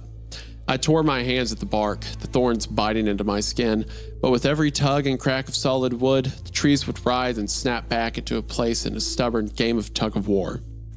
The distant groan was closer now. Wisps of fog surrounded my ankles as it slowly began to cover the ground and grow. But as panicked as I was, I only screamed when I looked back to the door, seeing a darkened face and the whites of eyes staring at me through the window. It was Daniel, knocking on the tarnished yellow glass as he attempted to force the door open on his side. Get up there! I screamed through the door. Make the emergency broadcast! Go upstairs! He stared at me, shaking his head as he tried yet again to bust the door open to no avail. The stained window clouded my face, making my lips impossible to read. I turned around to see the same trees covering the door had now sprouted at the bottom of the fire escape. The fog was tumbling closer, completely engulfing the trees only a dozen feet away from me. With nowhere to go, I turned back to the door with one last desperate attempt to tear the plants away. I saw Daniel's face, washed out and blank with fear, with both of his hands on the glass, and then as the fog wrapped itself around me and the radio station itself, I couldn't even see an inch in front of my face. Dan disappeared from my view, as did every single thing except for the swirling gray clouds. I don't think I've ever experienced such silence. There's no wind, no birds, only the sound of my own labored breathing as the air grew thick with the taste of wet soil. Though I had been facing the door, the clouds in front of my eyes made it seem as if I were floating in some endless waste. It was a sea of cold, heavy air that tickled every hair of my arms and on my head. There was that whale-like groan again. It was followed by the strangest series of clicks, like a tongue against teeth rapidly popping in no real pattern. I wasn't prepared when it touched me. Oof. I pursed my lips tightly to keep from making a sound as something sharp and thin grazed the raised flesh on the back of my arm. It was followed by another and another, like impossibly long fingers or the legs of a spider toying with my hair and poking at my arms. It felt threatening, but also curious, so whatever it was patrolling in the fog was trying to figure out what I was or what it could do with me. My eyes were clamped shut and my arms squeezed tightly around my body. I can't even begin to describe what it's like in your head when something massive, unseen, and unidentifiable pokes and prods as if you're its human toy. I was waiting for fangs and claws. I thought for sure in that very moment I was about to be eaten alive by something I would never get the chance to see. My last act on this earth would have been harassing a damn bird. My teeth rattled as I waited for a fate that was certainly grim, but it was surprising when I felt all presence around me suddenly back away. The ground shook once, twice, and then the world went still again. My eyes cracked open as I watched the swirling gray clouds in front of my vision slowly begin to clear. The doorway, as well as the gnarled tree surrounding it, came into view bit by bit. The curling ropes of bark and thorns began to unattach from one another and spiral back down into the ground as if they were beckoned beneath the dirt. The door was in my sights as the fog all but disappeared completely. Well, as it turns out, I didn't die. Shocking, I know. I don't think I ever opened a door so quickly in my life. I rushed inside, slamming it behind me, wasted no time at all sprinting up the stairwell towards the broadcasting room.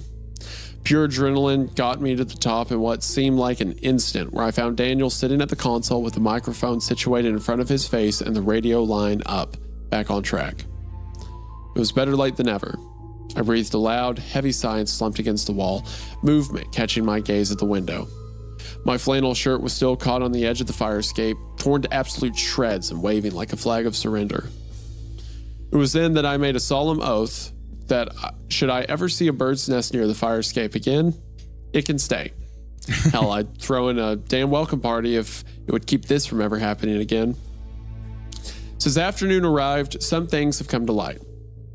I've gotten more than one angry call from the owner of the network who claims it took us far too long to sound the announcement for the people downhill in the towns. Married couple last seen taking a walk near the trees hasn't come home since the fog passed. And of course, we made the missing persons report immediately. I've also got a huge pattern of bruises appearing on my chest from the fall, and I must say, hurts like a bitch. We did call the police about the fingers. They assured us there wasn't a murderer loose in the area, though that sounds simpler to deal with. I was a bit surprised that the police asked for copies of our caller records from earlier in the week, and luckily, the rolls of the station meant none of them had been deleted or taped over. The only recording missing was the one Daniel had taken the very moment he lost most of his hearing. Why would our boss delete that after collecting his copies? I overheard whispers of who those fingers may have belonged to. They say the missing girl, Jennifer, was probably the victim of an animal mauling while wandering in her sleep due to a newly prescribed pill she had only just started taking, a sleeping pill. I decided that when I'm done here, I'm looking at our call records from the last few days. A certain call from a sleepless woman is coming back to me, and I may recognize that phone number if I see it again. I suspect it might match a number I still have my own personal cell phone. I'll be honest, I hope I'm wrong. There's a lot I need to explain once I know for sure. This is Evelyn from 104.6 FM, and I might take a walk in the woods later. I really enjoy how the mystery keeps kind of building up. Like it's yeah. I don't know if you feel the same, but it's kind of losing its goofier tone more and more. It's starting to shed it a bit, and it's more into like there's a mystery around Evelyn herself. She knows something about this woman that's disappeared. Why are there fingers in the woods? Why are the police covering up? Why is the boss covering up the phone records? What's on the other end of the line? It's unraveling in pieces. I like it. That set piece was really good with the fog coming in and the branches covering up the vines and stuff. You mentioned The Mist earlier. That felt very The Mist, that whole segment. Yeah, well, definitely the tendrily finger spider kind of tickly thing. But I will say I really enjoy the almost as if the force itself is like coming to life and attacking her. Like just there's something so creepy about like vegetation growing and attaching itself like very quickly, you know? It's almost like the forest understands that the radio station is a watchtower, and as soon as the watchtower is empty or vulnerable, that's its moment to attack. Boom. Yep, exactly. Well, shit. On to part 5? Yeah, I'm vibing with it. This is really cool so far. Part 5. So here's the thing. It's dark outside. The force is apparently alive. And you want to go out there looking for a dead body? Okay. Daniel had been here only a few days and already he was mouthing off to me. He moved fast, I guessed. I shot him a look, expression cold, as I sat on the floor and laced up the first of my boots. If those fingers are the only part of her disconnected from the rest, there may not be a dead body. She might still be alive. So one thing I haven't pointed out about the story, kind of honestly, because I've been hooked, is, the question of why don't they just quit? Why don't they just leave? But I feel like the tone of it, where it is so fantastical, it's not really, it's I feel like in another story, it'd be like, just walk away. But because of how high fantasy it kind of is, it's like, who cares, right? Why don't they just walk away? I mean, one, I think that it's been established that this stuff has been, like, Evelyn at least has been existing in the weird for so long that it's become normal. And only recently has it been something where it's like, okay, well, this is a little more out of the comfort. This is more out of my comfort zone of what this weird shit is. But now it's become a thing where I feel like, one, Evelyn is so attached to this job, the kind of cushy nature of it, and then it's become her lifestyle that I think that it cements her there. But then, two, I do think that, like, we've established, too, that she's caring and that she, like, at this point, too, if she believes that she can help somebody, I think that she will. So now I think and Daniel, I think, too, I think he's just a bit of a younger, ignorant kind of character that I think doesn't really realize the severity of the situation he's in, even though his eardrums fucking imploded and all that stuff. Yeah. After the last time I sat down to write my thoughts and experiences, I ended up looking back at all the calls that came through in the last few days. I wasn't looking for the recordings, but rather the numbers, something that I rarely paid attention to. My heart sank when I saw that my suspicion had been unfortunately correct. The number on our work phone matched the cell phone number I had listed for Jenny, a college friend whom I graduated with a year earlier, although there was a surprise I hadn't quite expected. Jennifer didn't call the station only once, she called twice. The first time to tell me about a bird with human eyes that had been keeping her awake for days. The second time, I heard a woman crying and pleading over the phone. That woman was her. Maybe it's true when they say that no one ever sounds like themselves over the phone. I'm going along with you. Dan was turning in his chair, ready to get up, when I shot him a look of disbelief. No, you're not. I thought I sounded demanding, but he didn't listen for even a moment. He was already up on his feet, leaning over the console and fiddling with the music lineup. We can't leave the station completely empty. Who are we going to ask to take over for us? That weird-ass bird? The toilet ghost? Excuse you, it's the sink, not the toilet. Besides, I have an idea. He wasn't bluffing either. His idea sounded silly and impossible at first, but the more I mulled it over in those moments, the more I realized it would work. He told me that we should pre-record all of our content for the night. We'd record the evening weather, the 10 o'clock news, and even a goodnight message, then put those recordings in the lineup with the rest of the music. No one would know, and if it took much longer than expected, we'd simply set up the broadcast schedule to continue into the 6-hour night owl block. I will say, too, the one thing I was thinking while you're reading that, I was like, well, if the boss shows up, they're fucked. But that's one thing we haven't really talked about, Isaiah, is the boss. Who is this? Who is this man? Some guy that knows the rules, who like owns this place, but he also does stuff like delete call records that made Daniel exactly. go deaf. That's where I'm like that. I'm very suspicious of that man. But the deleted call record thing, that was kind of fucked up.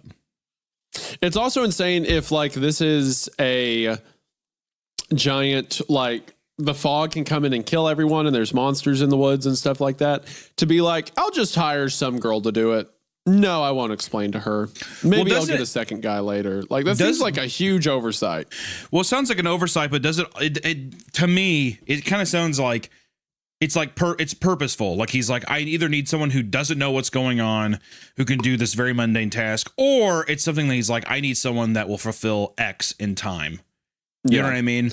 Not sacrificial, but in like, just as an example, like, oh, and then we can like once they, just this person that has been working here for so long, there'll be like a sacrifice. Not saying that's what it is, but I'm just saying like it all seems too convenient, I guess. Well, here's the other thing too. If they leave, like, sure, they may be able to trick the people listening to the radio station, but I don't think they're going to trick the woods. The woods is going to know there's no one in the tower. No. Exactly. And that's why I'm like, how would they ever pre-record like a fog warning? So are they just fucking over the whole town? I don't know. Well, they did say, so the fog came last time because there was an expected fog on Thursday. And Right. then that Thursday fog showed up. So if there's no fog forecast, I think they're safe from that. But I mean, who knows what else goes on in these woods, you know? I'm almost picturing the fog is like the Evil Dead fog that kind of like rolls in very quickly. Yeah. Even the way that it's just the way that Evelyn described it earlier, where it's like, oh, it moves like it has footsteps, like it's a creature roaming. It isn't just like, oh, there's a fog report. But I mean, maybe it is, it can be like, you know, calculated like the weather. So anyway. I never knew that ear surgery was so simple. Dang it, he lived. That sucks. He's back. Poor Dan. Not to say that it isn't a delicate and skilled process, of course, but when I got the call from Dan's mother, lovely woman, by the way, she told me that with an outpatient surgery, they'd be able to decently repair one of his ears and possibly give him some partial hearing in the other. At the very least, they'd fix it up enough to avoid infection. I suppose I always thought the ear was such a small and intricate part of the body that fixing up those tiny, cramped caverns of bones and delicate vibrations would be a huge deal, a dangerous deal. Turns out, Dan got the surgery the morning after the incident with his headset and is recovering. They think he'll be able to hear well enough to stick around here and do his job. Dang it. Are you sure? Did you double check? Though he may need some hearing assistance once he fully heals. He won't be returning to work for a few days probably, and may not be wearing a headset for a long time, but while talking to his mother, I heard him in the background saying, Is that Evelyn? Tell her I'm not done being a nuisance yet.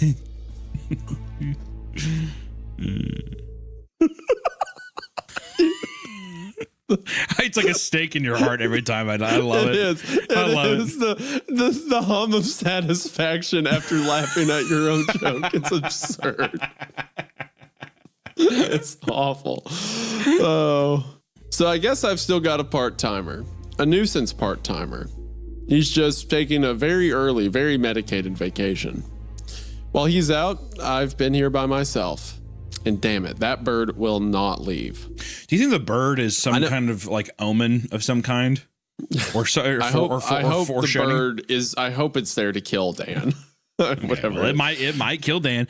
I'm wondering if it is like, this might be a stupid take or something, but the thing that is existing in the fog, I'm wondering if it's like it's eyes or something, you know, like it's something that's like it can see through these birds, which is also like why they're kind of going up over town and creating this like surrealist nightmare of creating new windows that weren't there before. Like I'm wondering if whatever's existing down there is like vicariously looking at things through it. Mm-hmm. It could be like a harbinger.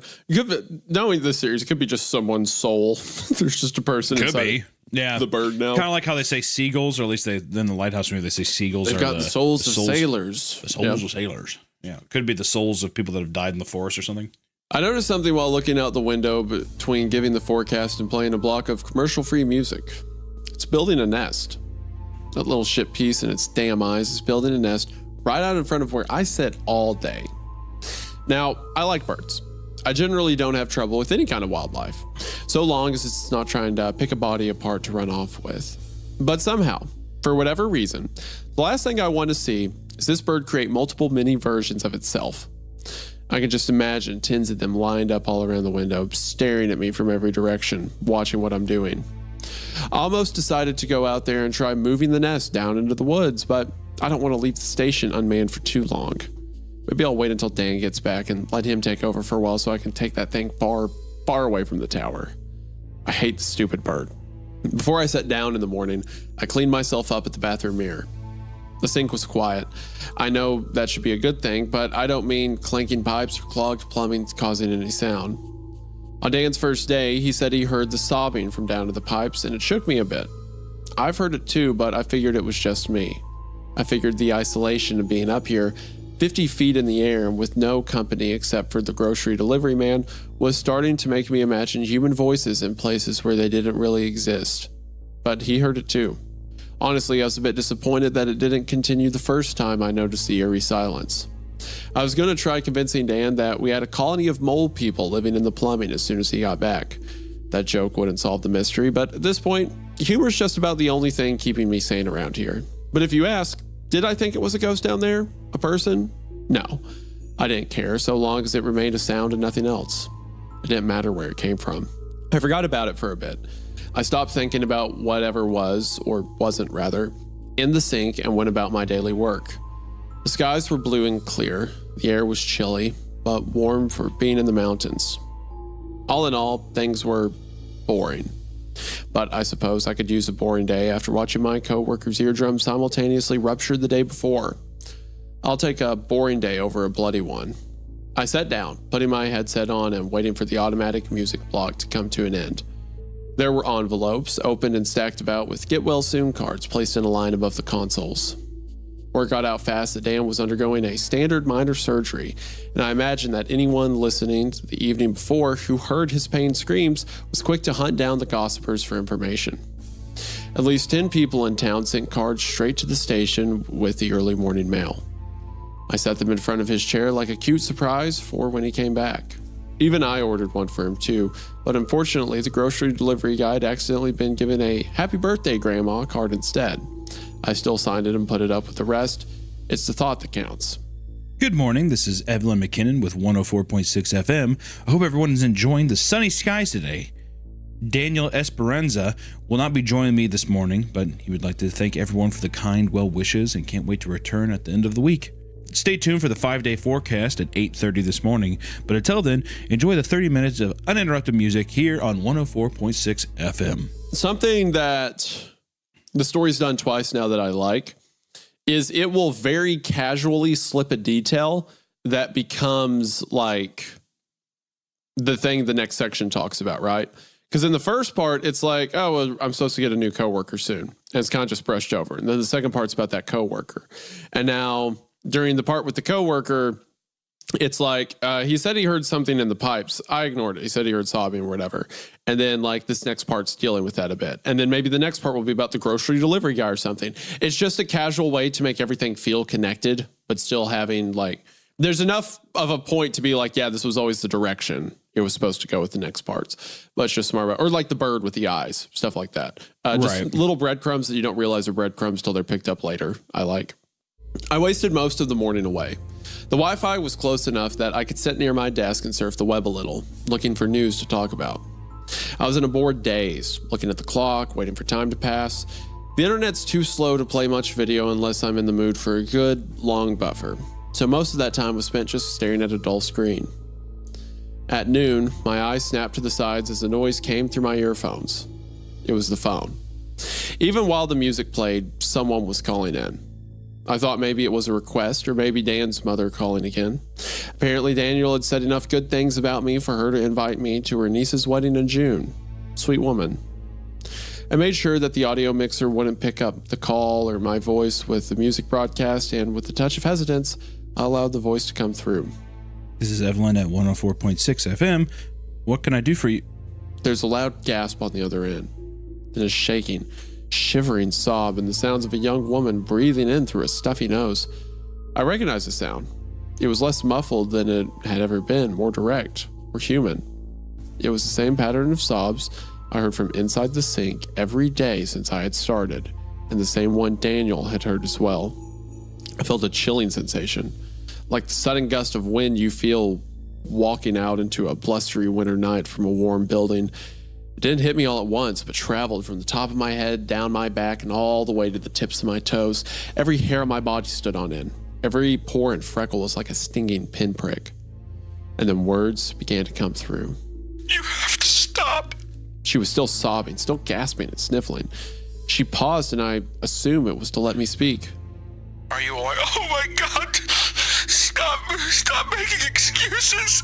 She interrupted me, and all at once I became confused. Was she talking to me at all? I'm so tired. This is my home. I wanted to help you, but you won't let me. I didn't respond. It was as if I were listening to only one half of a conversation, like a recording. Something about the voice sounded familiar to me, enough to make my stomach drop into a pit deep in my gut. But then again, I'd heard it before, in the bathroom sink. And I heard it anywhere else? Please, let me help you. Please. You haven't been sober a single day since graduate. All at once, I ripped the headset off my ears, pushed my chair back, left the device dangling on a cord like a pendulum off the side of the desk. It wasn't for lack of reason. I felt the most intense nausea erupt suddenly, stomach churning and mouth watering. No time at all to wonder if I'd be able to let it calm or not. I rushed to the bathroom with the call still going, the voice speaking and sobbing into the open air.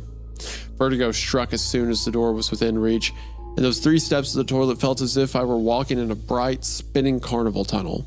My legs buckled at the knees, and I went crashing down, white knuckles gripping the edge of the toilet seat as I tried to drag myself towards it. My arm lacked the strength, but it was then that the nausea turned to something else. I was choking. Shit, if there was ever a time I could have a coworker there with me, this would be the moment. I lost my breath, and the vibrant colors that spun around me only grew more blinding, static in my vision as I prepared to lose consciousness. And then, with a desperate cough, I felt a sharp pain as something dislodged itself from my throat. My head hit the floor with a thud, but I found myself staring directly at the thing that had somehow gotten inside of my body. It was a stone. Just a stone. A brown, speckled one like you'd find out in the woods, maybe on a hike, maybe from a riverbed. As far as things you could mysteriously choke on with no explanation, a stone seemed like a rather boring item. But as I looked at it, perhaps with sheer frustration that it had almost killed me, I wanted nothing more than to be rid of it. My arm shook as I pushed myself up, grabbing the stone in my fist. Without a second thought, I threw it into the toilet, flushed the handle, watching it disappear down the cyclone of water. It was then that I swore I heard a sniffle to my right, coming from deep down inside the pipes beneath the sink. You can have it back. I wiped my face with my sleeve, then washed my hands thoroughly before returning to my desk. My headphones were still dangling off the edge of the table, swinging back and forth slowly. I picked them up, put them over my head once more, and was greeted with silence from the other line. The woman had hung up the phone. The sense of discomfort hasn't left. That bird hasn't left. What's worse is I saw it clicking its beak on the window, looking straight at me. It wants to come in.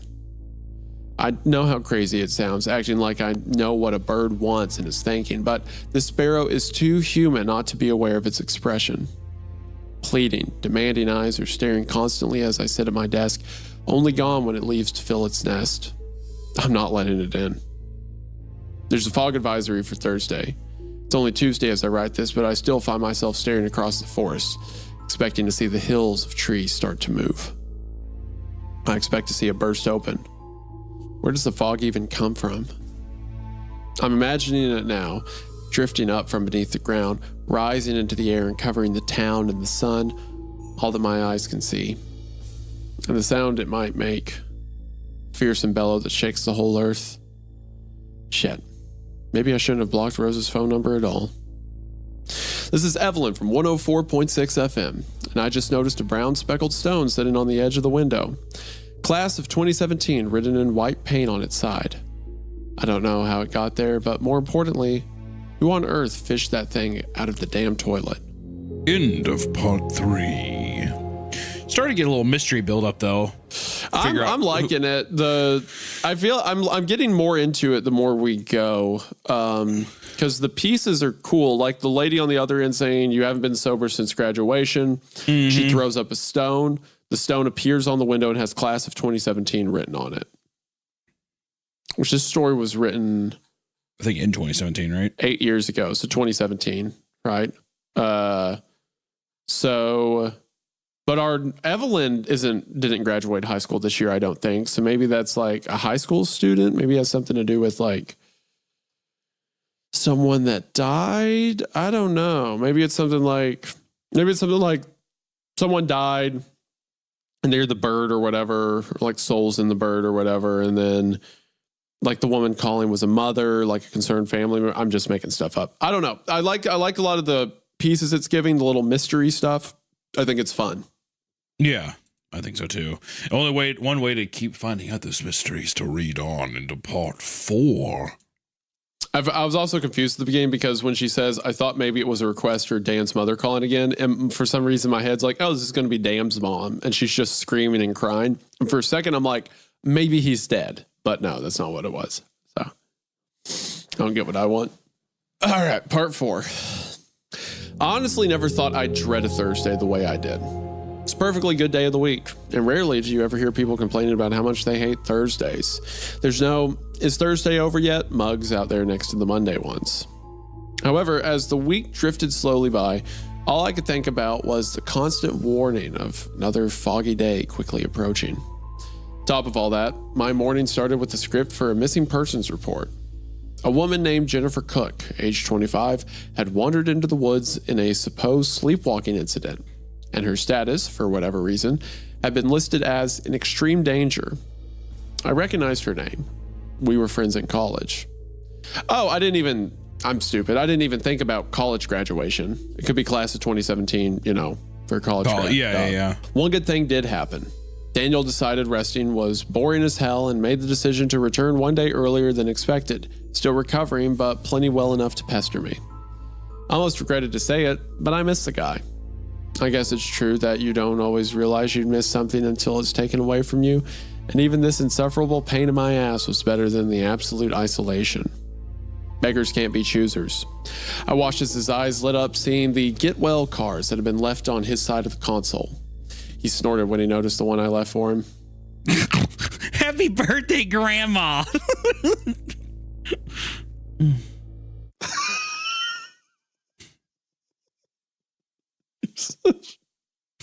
You're so... I want to feel bad because it's not him, it's you that makes me hate him, but it's so inseparable in my mind at this point. Like when we heard his last name was Esperanza, I just coasted over that fact. I coasted over the mention he has moppy black hair. In my head, it's like he has a perm. Like a perm almost of like he's red a ginger hair. kid. Yeah. Yeah. And it's like it's like a high-end type, but it sets off his head and is curly, and he's wearing glasses that are taped in the middle. He looks like a human embodiment of Carl Weezer from Jimmy Neutron. But annoyingly skinny. Oh, gosh. Okay. Whatever. He laughed as he picked it up, opening the card to find no kind words or even a signature, but a doodle of him with 2 Beethoven-inspired ear trumpets duct taped to his head. What can I say? I was bored. Thanks, Evelyn. You're a very thoughtful grandchild. After the morning weather broadcast, at which time he joined me to announce his return to the station, we turned off our microphones to catch up. I hardly believe it needs saying that catching up for us didn't only involve the mundane. He told me about his procedure in vivid detail, almost excitedly. And to be honest, I was very interested. Delicately, he tilted his ear to either side to show the scars behind his ears and the surgical dressing still kept on the inside. It was no wonder he still spent most of his time trying to read my lips. Even if his ears had been successfully repaired, he couldn't hear a damn thing with cotton stuffed in there. Eventually, we exhausted talk of scalpels and stitchels, and he asked me what sort of bizarre things happened he had missed while on his vacation. Seek is still acting up. The pipes were a little rusty the other day, though. I think that was making it a bit weepier than usual. Did you get any calls? I hesitated, but trying not to look too unwilling to answer. Rather, I pretended I was in thought, looking back at dull and completely unimportant memories before shaking my head. Not really. Just a couple of music requests. Some guy in town has a serious crush on Diana Ross. Daniel's eyes were fixed on my face, reading it far after my lips had stopped moving. I think the fact that I avoided his gaze completely was more of a telltale sign of secrecy than anything else.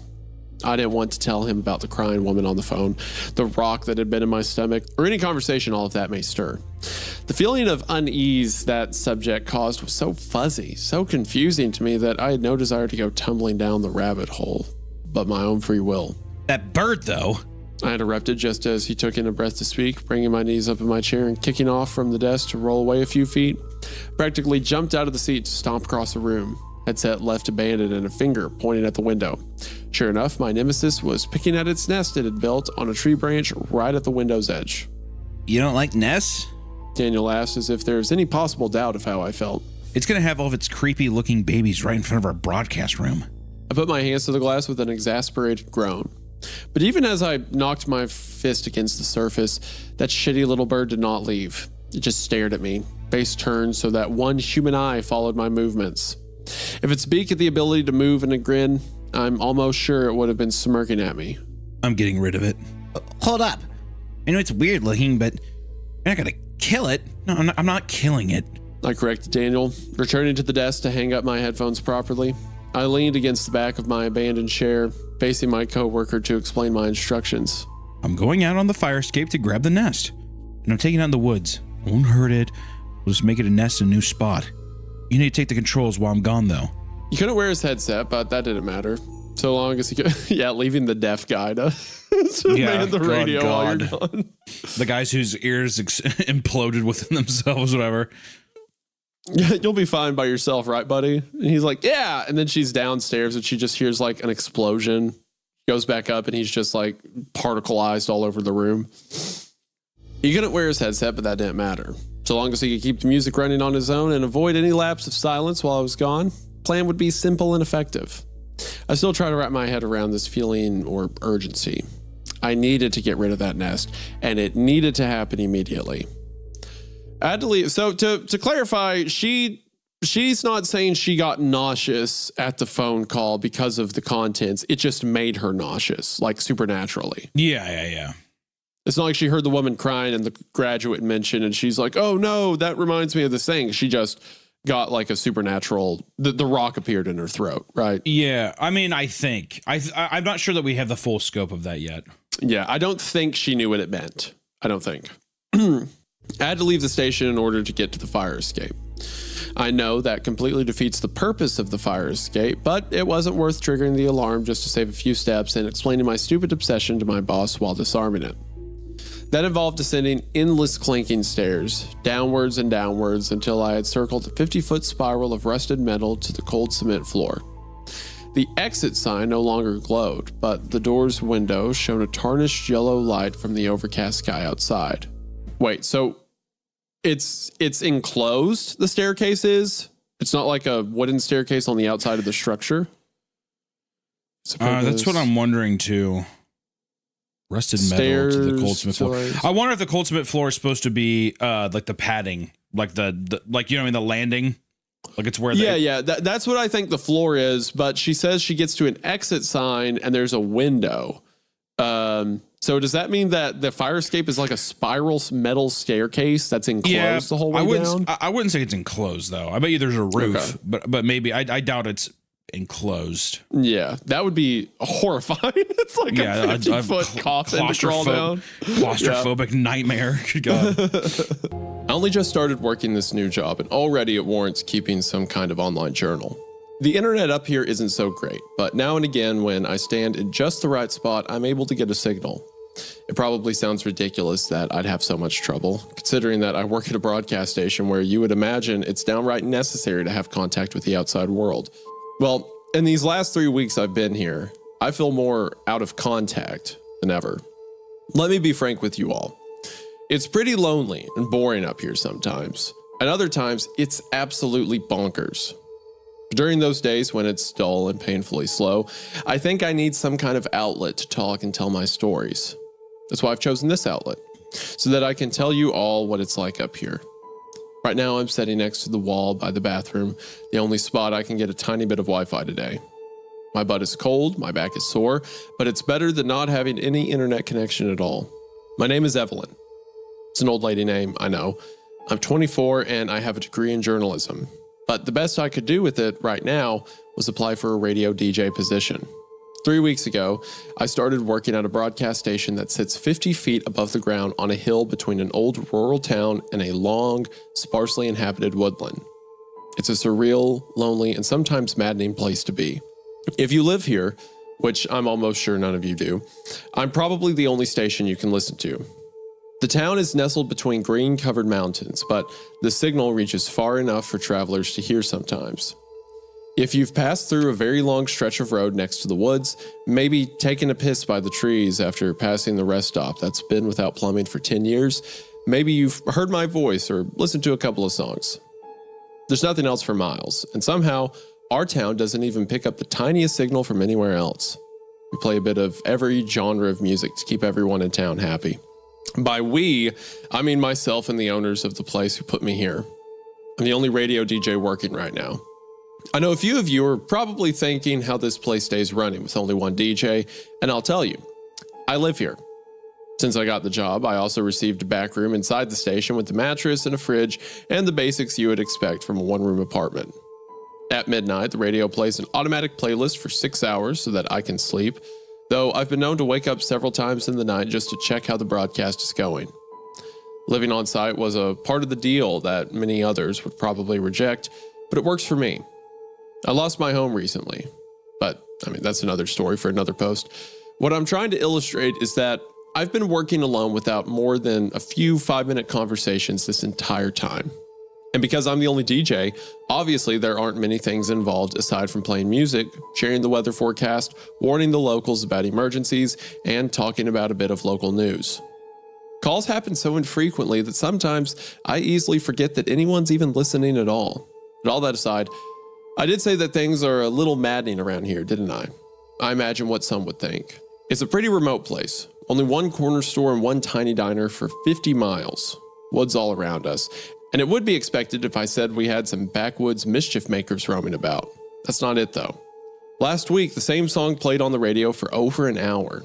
I don't mean it repeated over and over again and I couldn't turn it off, like some technical difficulty. It simply never ended. I even remember the song. It was Unchained Melody. And I knew as I like from Fleetwood Mac. Unchained Melody, I think from like Elvis and shit. Oh, my love. That's right. Yeah. My darling, I hunger for your touch. Are you still mine? I need your love. I need your love. God speed your love to me. That one.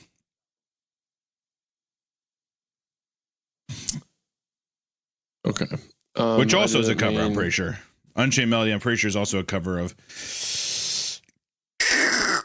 I don't know who did the original one. It was the Righteous Brothers. Righteous Brothers. Okay, well, I didn't mean to set you off with that question. I don't know what song I was thinking of. Is it The Chain? Is that the Fleetwood Mac one about Yeah, if you chains? don't love me now. Yeah. Okay. Don't sing it. Don't. I didn't mean to do it. No. We're in part 1. We have to have some semblance of respect for the story. Benny. I don't. The only reason you're here is because you're going to bark at people who come to the door. Woof. If you're left down, I don't want to talk to you. I don't want to interact with you. I don't like you. Go somewhere else, okay? It was Unchained Melody, and I knew as I listened that it had never been 75 minutes long. There were no calls of complaint, and after almost 80 minutes of listening to the song seamlessly repeat its chorus as if it had been composed that way, I was finally able to simply switch to the next piece on the list. Not before getting a call, though. It was the first call I'd gotten in the station. On the other end of the phone was the voice of an old man, frail and hoarse. He simply croaked, Thank you. His words were agonizingly slow, painful, dry. It almost sounded like he had a mouthful of dust, and I swear I could smell the mustiness from over the phone. He hung up before I had a chance to say anything to him, but I'm almost glad. I'm not sure he had the energy for another word. Another time, just this last Wednesday, 5 birds killed themselves on the window. That is to say, they smacked against it so hard that they just dropped. I thought there was tiny nooses for a second. Yeah, I was about to make the yes. It's like, well, yeah, I assume that's how a bird would kill itself by flying into something. Yeah. Their tiny bodies just hitting the window.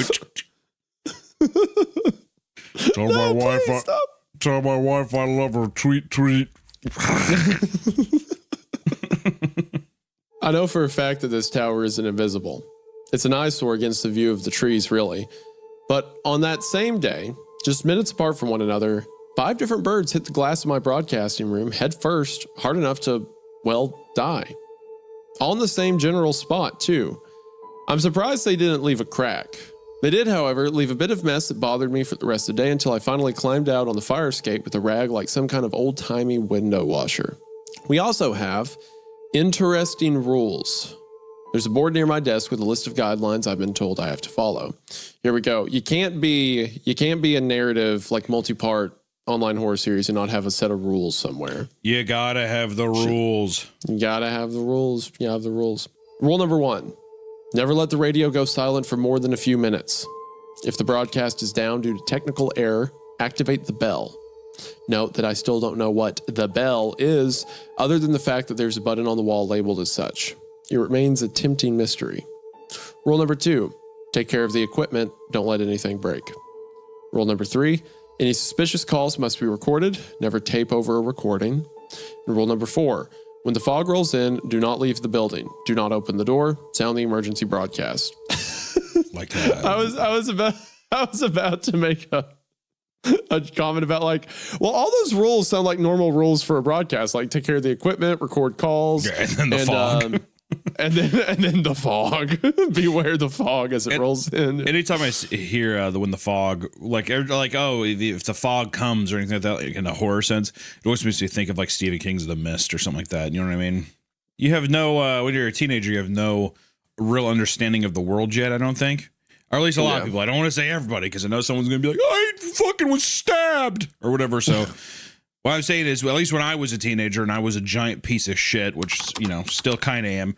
I just remember I remember my English teacher coming in and being like, I have to take some days off because my mom was in a car wreck and she died, whatever. And like, it's just that all the kids being like, and like laughing.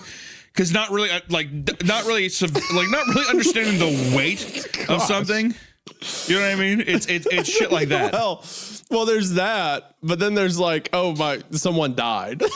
I feel like that's but even the concept of death. Because if it was somebody that you like, oh my god, dude, Jordan died, like your friend, that is sad. I just don't think that you fully understand what that means. Like you understand the permanence of it. It's not that, but I just mean like the sympathy of like knowing somebody for a lifetime. You know what I mean? That kind of thing.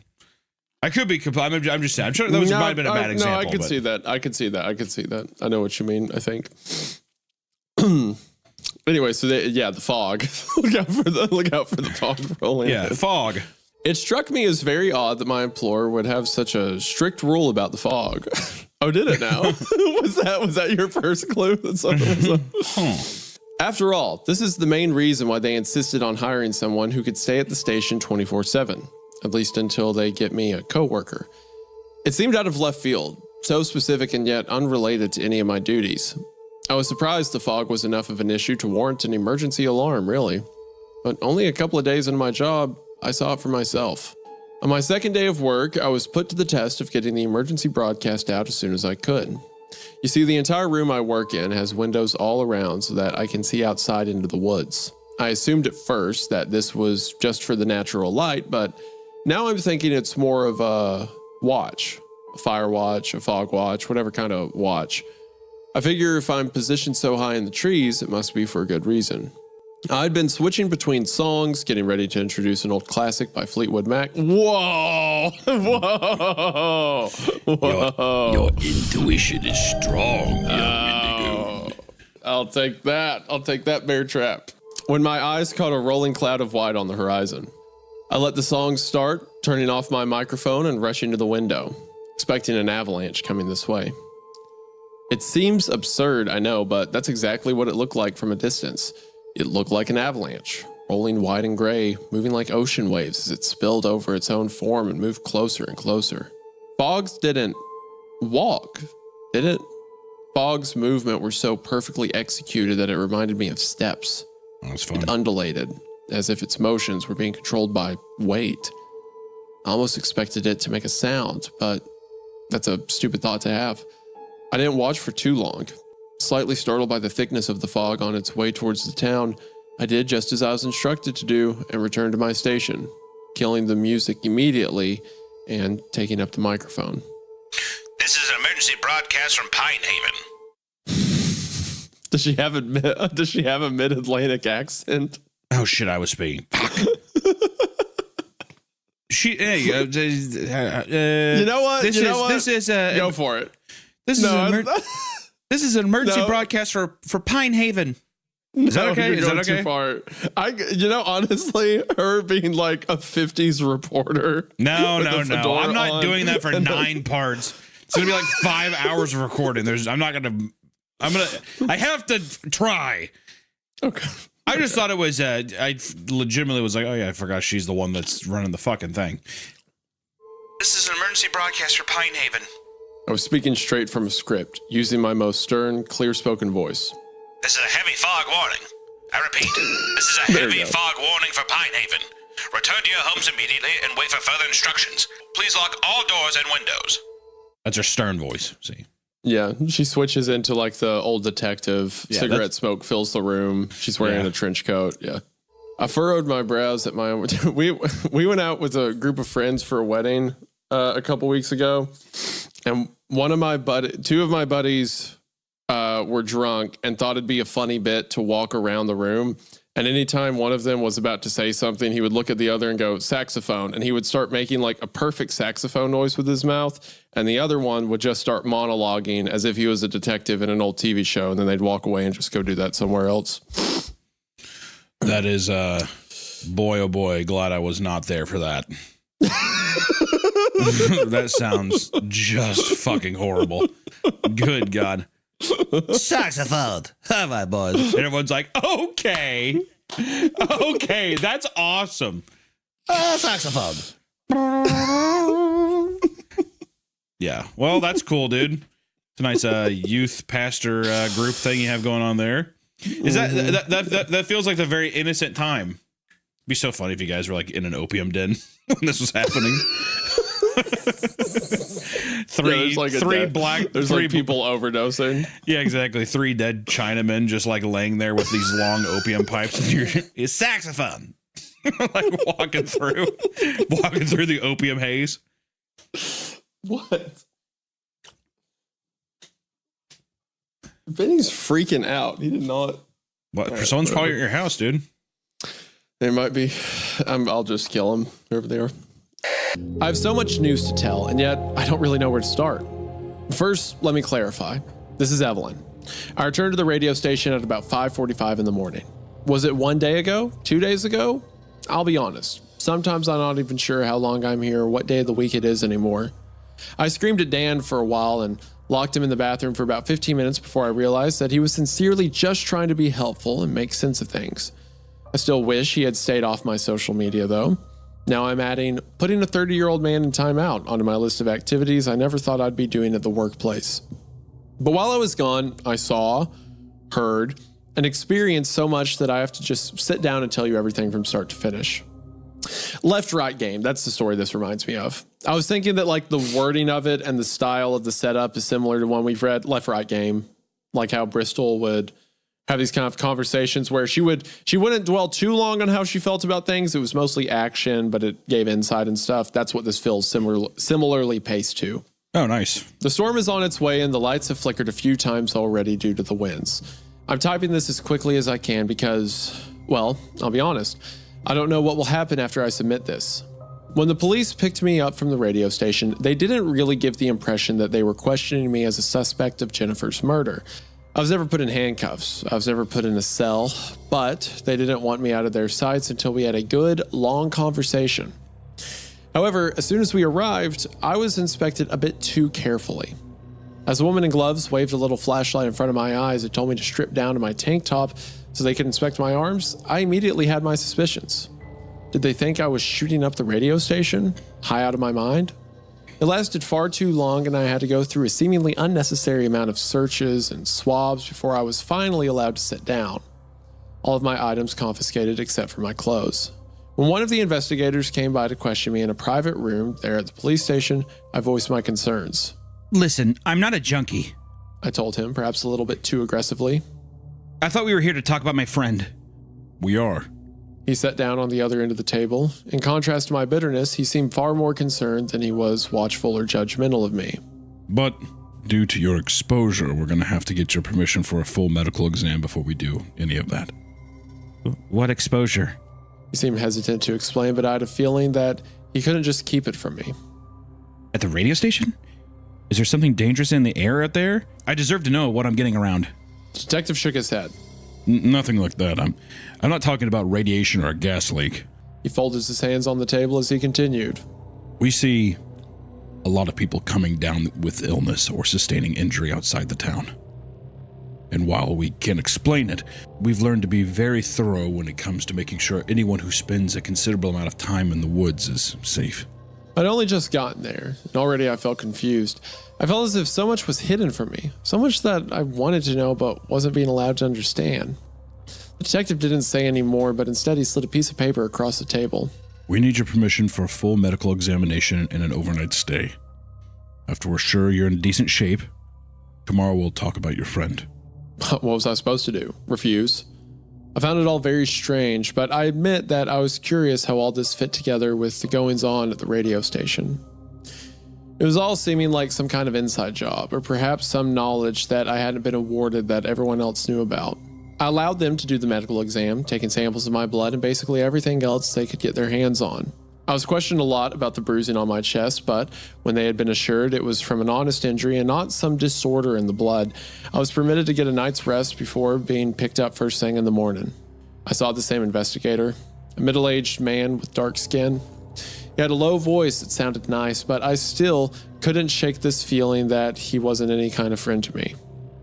I picked at the glue exposed on the frayed edge of my paper hospital bracelet in an attempt to get it off cleanly, but the residue just collected under my fingernails. Evelyn Faye McKinnon. He wasn't asking, but clarifying.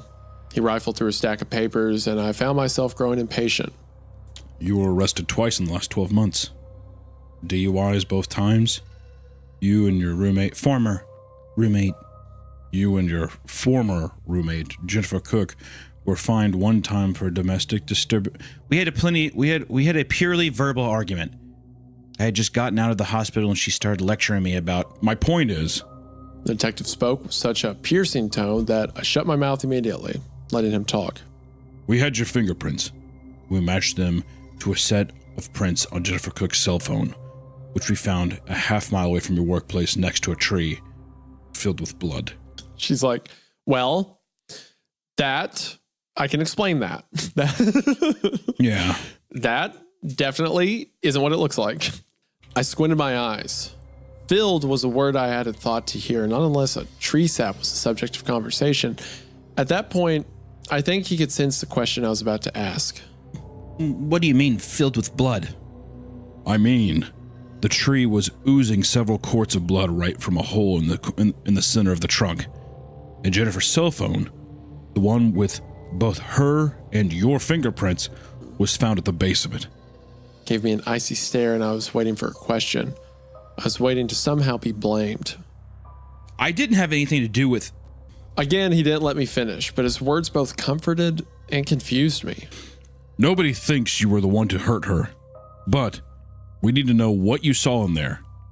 Anybody, anything you may have witnessed. We received an anonymous tip saying there were 3 bodies in the forest, and clearly, 3 bodies were not discovered. It's very, very important that we find her body, and that we find it soon. The urgency in his voice was somewhat shocking to me. I imagined Jennifer's family would want her remains, but the way he looked at me was almost desperate, as if finding her body was more important than just for the sake of her loved ones. She was in the tree, I explained, though I knew how insane it would sound.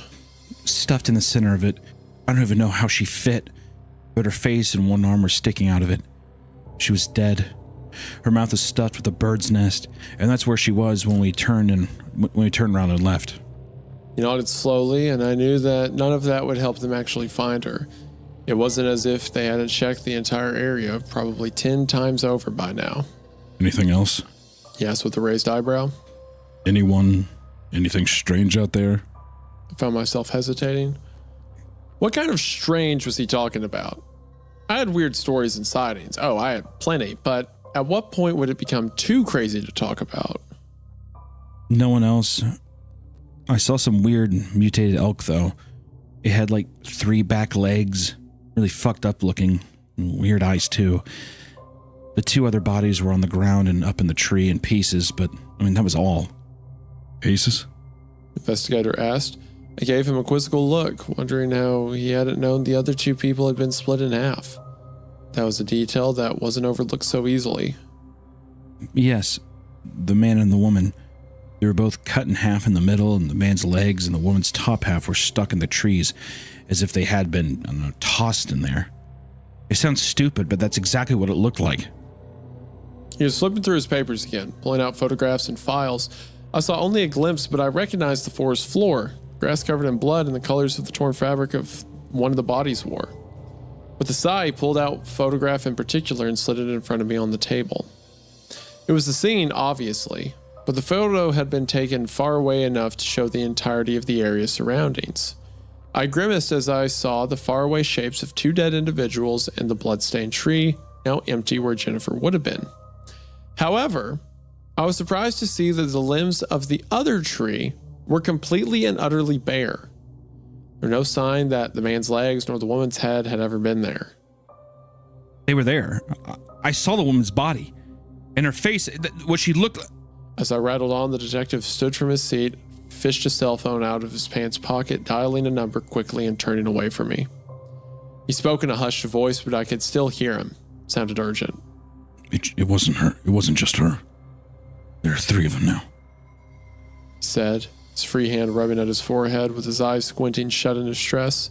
They were obviously moved, but we can't find her. The others must have already left also. If that's the case, it's too late. They're part of it. He hung up the phone and I watched him return to his seat, so many questions tumbling over one another in my head. What's going on? I asked him, annoyed. A part of what? Why are you asking about fucking animals? I thought we were looking for Jennifer. It's all important. You don't need to worry. If it's important, I should know. I mean, I work out there. I'm the one giving you all that I know. And what the hell was with the medical exam? What are we in danger of that no one's telling us about?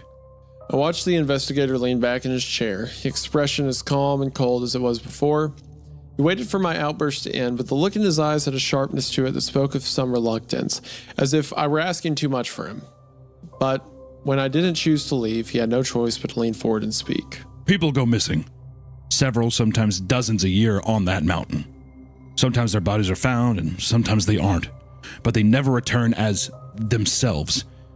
And it's not just the people. We hire rangers to collect any dead animals they find and get them out of those woods. But far too often, those rangers don't come back either. I was silent for a long moment, processing his words. None of it was making sense yet. What happens to them then? We can't explain it. He continued, hoarse whisper. But sometimes, people have said strange things. They've gone for a walk in the woods and said that they saw a rabbit with one human ear. Maybe a bush with fingers growing in a place of a few branches. One time an old woman nearly scared her son to death because she tried to coax a deer out of the forest, saying it had her husband's eyes. Her husband had died collapsing on a woodland trail 1 month earlier. She said he had fused with a deer. I felt sick, thinking of those human eyes. Didn't need to make it up for my imagination at all. That bird, that damn bird, started to wonder whose eyes those were after all. The detective continued. We don't know what's in the air around here making people see this kind of shit.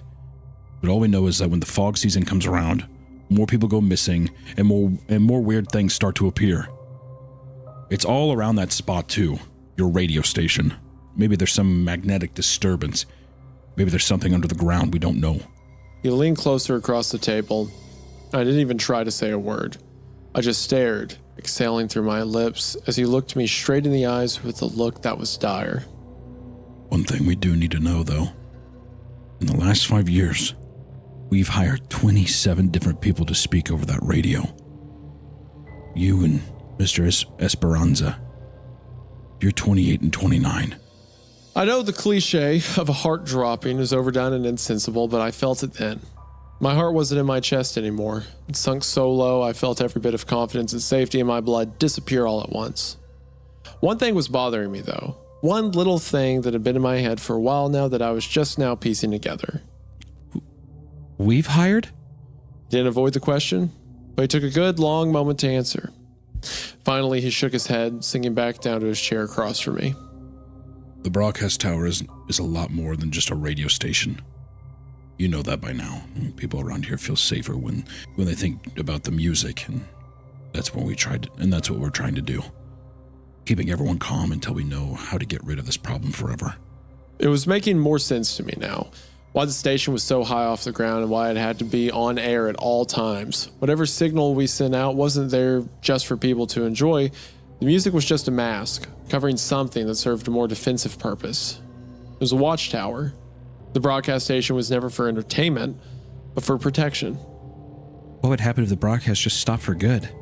I asked with a small hint of fear in my voice. I didn't like to think about it, but I needed to know. The man across from me shrugged his shoulders with a heavy sigh. We don't know, but we never want to find out. The fog has stretched all across the town before, and we think that potentially it could keep going as far as we let it. And whatever's in that fog has been stealing people away. That married couple that went missing the last time it crept into town, well, you saw firsthand what happened to them. And when the fog rolls around the next time, we may be seeing them again. He stood up from his seat, walking around the table, and giving me a heavy pat on the shoulder as I sat there, brain gone to mush. You better get back to your station, number 28.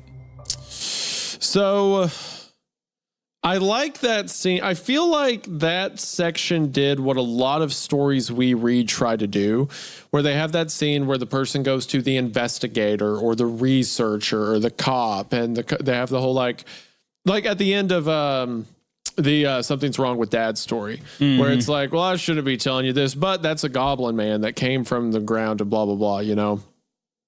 Like it's super, like they tell way too much. There's too many details. This feels more Twin Peaks. Like she goes down to the station. She's like, what's going on? And the cop's like, honestly, we have no clue. Like we know it has something to do with the fog. We know people disappear and they don't come back. There's a lot of deaths. Could be radio. He doesn't say radioactive. He's like, could be magnetic, could be a gas, could be, we have no idea. But we know that this works to prevent it. It's almost like an honesty of, yeah, we're doing our best, whatever that looks like. Yeah, I think that it's, I think that it translates to, it's a good desperation of like people that are just trying to solve a problem that have no idea how to do that. Yeah. It's not like they're, no, well, this is, it's not like she's like, tell me what's going on. And he's like, well, we trapped Cthulhu under the mountain. Yeah, you know? yeah. It's like there's, he's just like, weird stuff's going down. And if you stop what you're doing, it'll get worse. That's all we know. So I do appreciate that. Cause there were like, we got some stuff out of that. Little mentions of like fog shows up, people disappear, they come back. The woman who said, she saw her husband's eyes in a deer, which is cool. But it's honestly just, it's almost like just more pieces that we've already seen, more little weird instances happening. So Right. I appreciated that. It also makes sense that the police would be in on it. That morning, I took a cab back to the radio station before the sun came up. Before I did, I made one brief stop along the way. In the early hours of dawn, I walked to Jennifer's house, the same one she had kicked me out of and the same one where her boyfriend Elijah now lived on his own. I didn't knock or ring the doorbell, but I did slip a small piece of paper underneath the door. It was the only printed photo I had of Jennifer, carried around in my wallet next to a photo of my parents. Now it was his. Daniel filled me in when I arrived back to the tower, and after I had a bit of a fit, which may have been a lot of a fit, I tried to fill him in on what I had learned as well. It was a lot to relay, a lot for him to understand, but I felt better knowing that he wasn't any more in the dark than I was. So, the people who hired us? Not really a network. I finished the idea for him. It's some agency or town government. I don't know. That's why our signal only reaches so far. There's no reason for it to expand. Daniel looked overwhelmed, and I didn't blame him. Hell, I wasn't feeling so great about all this either. I went from being stressed about some weird shit to suddenly knowing that a lot of people could get hurt if we failed at our jobs. When I told Daniel about all the other former employees who had gone missing, he was visibly shaken. What happens to them? Do they die? Do they quit? I don't think they quit, Dan. Yeah, Dan. Do you think did they get their benefits? What about, is there a severance package? No, you fucking idiot. Like, what? It's like, I don't think, it's like, Dan, what are you talking about, dude? No one's quitting. We shared a silent, solemn moment between us. We didn't say it, but we were both thinking the same thing. How long would we last? And if we didn't survive, which one would be the first to go? A rumble of thunder interrupted any conversation that may have happened next. Both of us snapped our attention to the window, where the heavy clouds were rolling in across the sky, and the trees furthest in our view had started to sway back and forth from the winds. A flash of lightning cracked through the dim light and was followed by another deep bellow from the sky. That same low, roaring groan that sounded like an angry god. Evelyn, this place has a generator, doesn't it? He asked as the lights flickered for the first time. The radio skipped to static for a split second as another deep rumble resonated from the mountain. Yes. Where is it? I frowned, giving him an almost apologetic look. Outside. This is number 28 from the 104.6 emergency outpost. Fog advisory is in effect. Stay calm, stay safe, stay indoors. End of part 8 into part 9, the finale. The finale. I like the switch at the end, how it goes to like emergency outpost. Yeah. Like, now recognizing what it is. Number 28. That's pretty sick. That's pretty cool.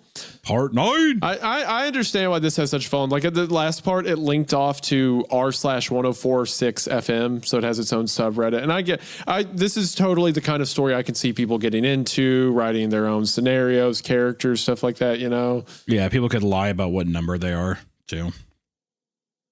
I'm number 16, or you know what I mean? Yeah. I mean, you could do so much with it. There's so much to run with. There's so much to run from. That too, I guess. All right, well, are you ready for the finale? Let's do it. Part 9. The forest was alive. Even before the fog came, we could see it moving and wriggling with electric energy as the thunder roared overhead and lightning cracked at the top of the mountain. I'll admit for a moment, I actually wondered if a forest fire would be preferable. Obviously, death hadn't been enough to keep Jennifer and countless others from coming back in some form. And so I later decided that setting every strange abomination on fire would only create more dangers for us. I won't beat around the bush. We were scared. We knew enough and had seen enough to know we wouldn't be safe. As the rain poured down and the cables and lines swayed from side to side off the tower, Daniel and I were not only afraid for our own safety, but for everyone else's. This broadcast tower was keeping the town alive. We were keeping the town alive. An alcoholic and a failed theater actor. Who knew? Some would describe this podcast much the same, I would think. I think so. Gladly. Yeah. Gladly. The lights flickered again, prompting the broadcast to turn to static and skip as I scrambled behind the desk to get the sound going again. For mere seconds, the waves would go silent, then spring to life again just as a rumble would vibrate underneath the tower. I noticed Daniel flinch, holding one of his ears just moments after the broadcast came back and static-filled music played again. You hurt? I asked him, but he shook his head, stretching out his jaw. No, my ears won't stop ringing, though. I shrugged it away, imagining all those cliche excuses. It's the weather, the pressure is different up in the mountains, and so on and so on. But he bounced back immediately, marching over to the window to scan his eyes over the dreary-looking forest. It was hard to see much of anything through the rain, but he squinted to make out shapes on the horizon. There's something moving out there. Far away, but it's getting closer. It's hard to see. I didn't need to see for myself to know what he was looking at. In the midst of the rain and the lightning, the fog would still find a way to roll in. After all, it wasn't really a product of the weather at all. It's more of a living thing, rather an amalgamation of all formerly living things on this side of the mountain range. I need you to run an emergency broadcast. I told him as I pushed away from the console and popped up out of my chair. A strong wind whipped past, rattling the walls and making the wooden floorboards creak beneath our feet. I fell unsteady, suddenly worried the old stilts holding us up would give in and we crashed down into the trees below. The only thing worse than the fall would be the exposure to the open woods, should we even survive the way down. The floor rumbled as the building itself were breathing before it settled back into place. I looked at Daniel and he looked back at me. We both knew we'd have to prepare for the worst the storm could do. As he practically fell into the chair, turning on the microphone to broadcast a crackling message over the air, I rummaged in the storage closet for industrial-sized flashlights and the keys to the generator shed. Now all of the supplies made more sense to me. Backpacks, emergency food rations, first aid kits, flares, fire starting kits. This place was never meant to be a radio station. It was most likely a ranger lookout that had been adapted into something capable of a large-scale broadcasting. While knocking things out of my way in search of the keys, I found a pack of walkie-talkies and checked them for batteries. Daniel was already done with his announcements by the time I found them and appeared at my side to snatch one out of my hand. He seemed to be thinking the same thing I was. If the power went out, one of us would have to go out there to turn on the generator. One of us. Couldn't risk both of our lives with nobody to take the responsibility.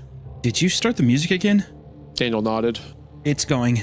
But the lack of confidence in his voice spoke of a deeper thought. It was running now, but if the lights continued to flicker, it might not be for much longer. There's nothing else to do but wait. As the fog bounded through the forest, moving the trees with the weight of its eerie inhabitants, could only watch as it engulfed the entire woodland. I had never seen the fog rest at the edge of the forest, but it did this time. Something about the music, rather the signal, kept it from crossing that line between us and the town further down the road. We unplugged our headsets, letting the music play in the studio for both to hear, sat down at the edge of the window on the floor. It was the calm before the storm as we stared at the swaying poles and the wires outside, wondering which one would be the first to snap or end up snagged in a tree. Wait, hold on. So every time they continue to play the music, the fog just stops, right? And the only time it's kept going the previous 2 times is because the music hasn't been playing for some reason, right? Well, I think that it's not that it stops. I think it just, or it's not that it stops rolling. I think that it just can't bridge that divide for some reason. Right. Like it's like the signal creates a barrier, right? Yeah, of some kind. So the previous 2 times, the first in the first part of the story and the other when Dan was controlling it, where they didn't have the music playing, they just filled the town with a Stephen King mist for a couple hours while they figured out what they were doing. People just monsters and creatures running around in the fog because they couldn't keep the radio on. How many people have they killed? Well, 3, I guess. Yeah, I mean, technically 3, and possibly more today, depending on the generator. Yeah. Well, that's not their fault. The first one was our narrator's fault because she saw the fog and turned down the radio. And then when Dan was there, when she fell over the railing, he came down to look and then the broadcast quit. So that's 3. They have a kill count of 3 so far between the 2 of them. A moment passed, but it was a long and excruciating moment of silence. Dan was the first to break it, as his talkative self almost always was. You want to know what I did before this? He asked, but I knew he'd tell me anyway. I nodded still. After I graduated with a master's degree in performance art, a master's degree, the only acting job I could get was recording a commercial for some plumbing service. I recorded lines in the actual studio, talking about toilets for 20 takes, and you know what was the worst part? You laughed, looking over with a stupid, somewhat disheartening grin. They didn't even pick mine. I heard the commercial on the radio in my car, and it was someone else completely. Never in my life did I think I'd be legitimately pissed because I wasn't chosen as a spokesperson for a toilet cleaning. You know what? I'm glad. I would have done the same. I'd be like, we're not using his lines at all. Not one. That actually made me laugh. Even if it was a bittersweet moment of lightheartedness. I shrugged my shoulders with an expression of nonchalance. Go figures you get let down by the radio twice. Gestured to the room around us, and Daniel snorted mid-chuckle. What about you? Tell me a stupid thing you've done. I was getting over my hate, and it's back now. It's back at full power. I had to think for a moment. Not because I couldn't recall any, but because there was too much to recall. Somehow, all my stupid mistakes just ended up sad. I almost died in a bathtub once. I said, chuckling even if it wasn't all that funny. Daniel seemed unsure if he should laugh or not. Okay, now this actually is me and you, because there's multiple times on the show where I'm like, oh, here's a little lighthearted whimsy, and you're like, yeah, so my grandfather shot my dog trying to kill me. It's like, oh my gosh. I was shit-faced and I felt terrible, so I wanted to take a bath. Ended up passing out almost the second I got in, and Jennifer found me after I had apparently flipped face down. She honestly thought it was a suicide until they got me breathing again and found out I was still just hammered as when I went in. That time I laughed, but Daniel didn't. I even knew it wasn't funny, but I was desperate to grab at straws just to find a reason to take it lightly. When I saw the severity of the frown on his face, my smile disappeared and I suddenly felt like a child being scolded. How long have you been sober? I didn't need to question how he knew it was an ongoing thing. After all, he had seen enough of my computer to know most of the truth by now. I felt the tightness in my throat and the breath I took, and the next was shaky and uneven. My first sober day was the day I came into work a few weeks ago. I had to bite my bottom lip to keep from letting it tremble. Putting it into perspective felt pathetic, reminded me of just how soon it was. The only reason I'm not drunk right now is because the fucking grocery guy only brings me cheap, shitty iced tea. That time we both laughed, but it didn't last. In a second, amusement turned to tears as I unwittingly felt a sob escape me, both my hands covering my face. As my eyes squeezed shut, I only felt Daniel's hand pat between my shoulders and remained there until I uncovered my face. I refused to let myself cry out loud. Those thoughts and feelings were pushed back down as my eyes returned to the fog at the edge of the forest. I watched it move and swirl, many eyes and many shapes moving and twitching as waiting eagerly to be allowed further. The shed was so close to the edge. Too close. And I like, so earlier there were the little mentions of her looking sickly. Mm-hmm. And like, because I kind of forgot about the alcohol thing. And there were mentions of her looking sickly or sad or depressed. And I was like, oh, that must be the fog taking a toll on her. But no, that's probably just because she's, getting over an addiction. Yeah, exactly. That is, it's a nice touch. A familiar pair of eyes stared back at us then. Up in the tree, free from the fog, hopping near to tap its beak at the window, was that damn bird again. I looked at it closer this time. Its eyes were hazel. Now I found myself wondering less where it came from and who it had borrowed those eyes from. What did you see? I heard Daniel's voice but didn't process it at first. With a deep breath, I wiped away the tears from my face and turned to him with a of confusion. At the graduation party, you were in the woods and you saw something, didn't you? The word graduation in itself made my stomach sink. I looked away from Dan again, squinting as I struggled to bring those thoughts forward again. Somehow, just looking for the memory caused an internal pain. I didn't know there was anything fucked up about the woods back then. I told you that I left here, right? When I was a little kid. My dad died and my mom remarried, so we moved in with him out of town. Then I came back the week of graduation with a bunch of people I used to know as kids, and they all said this woods got creepy since I left.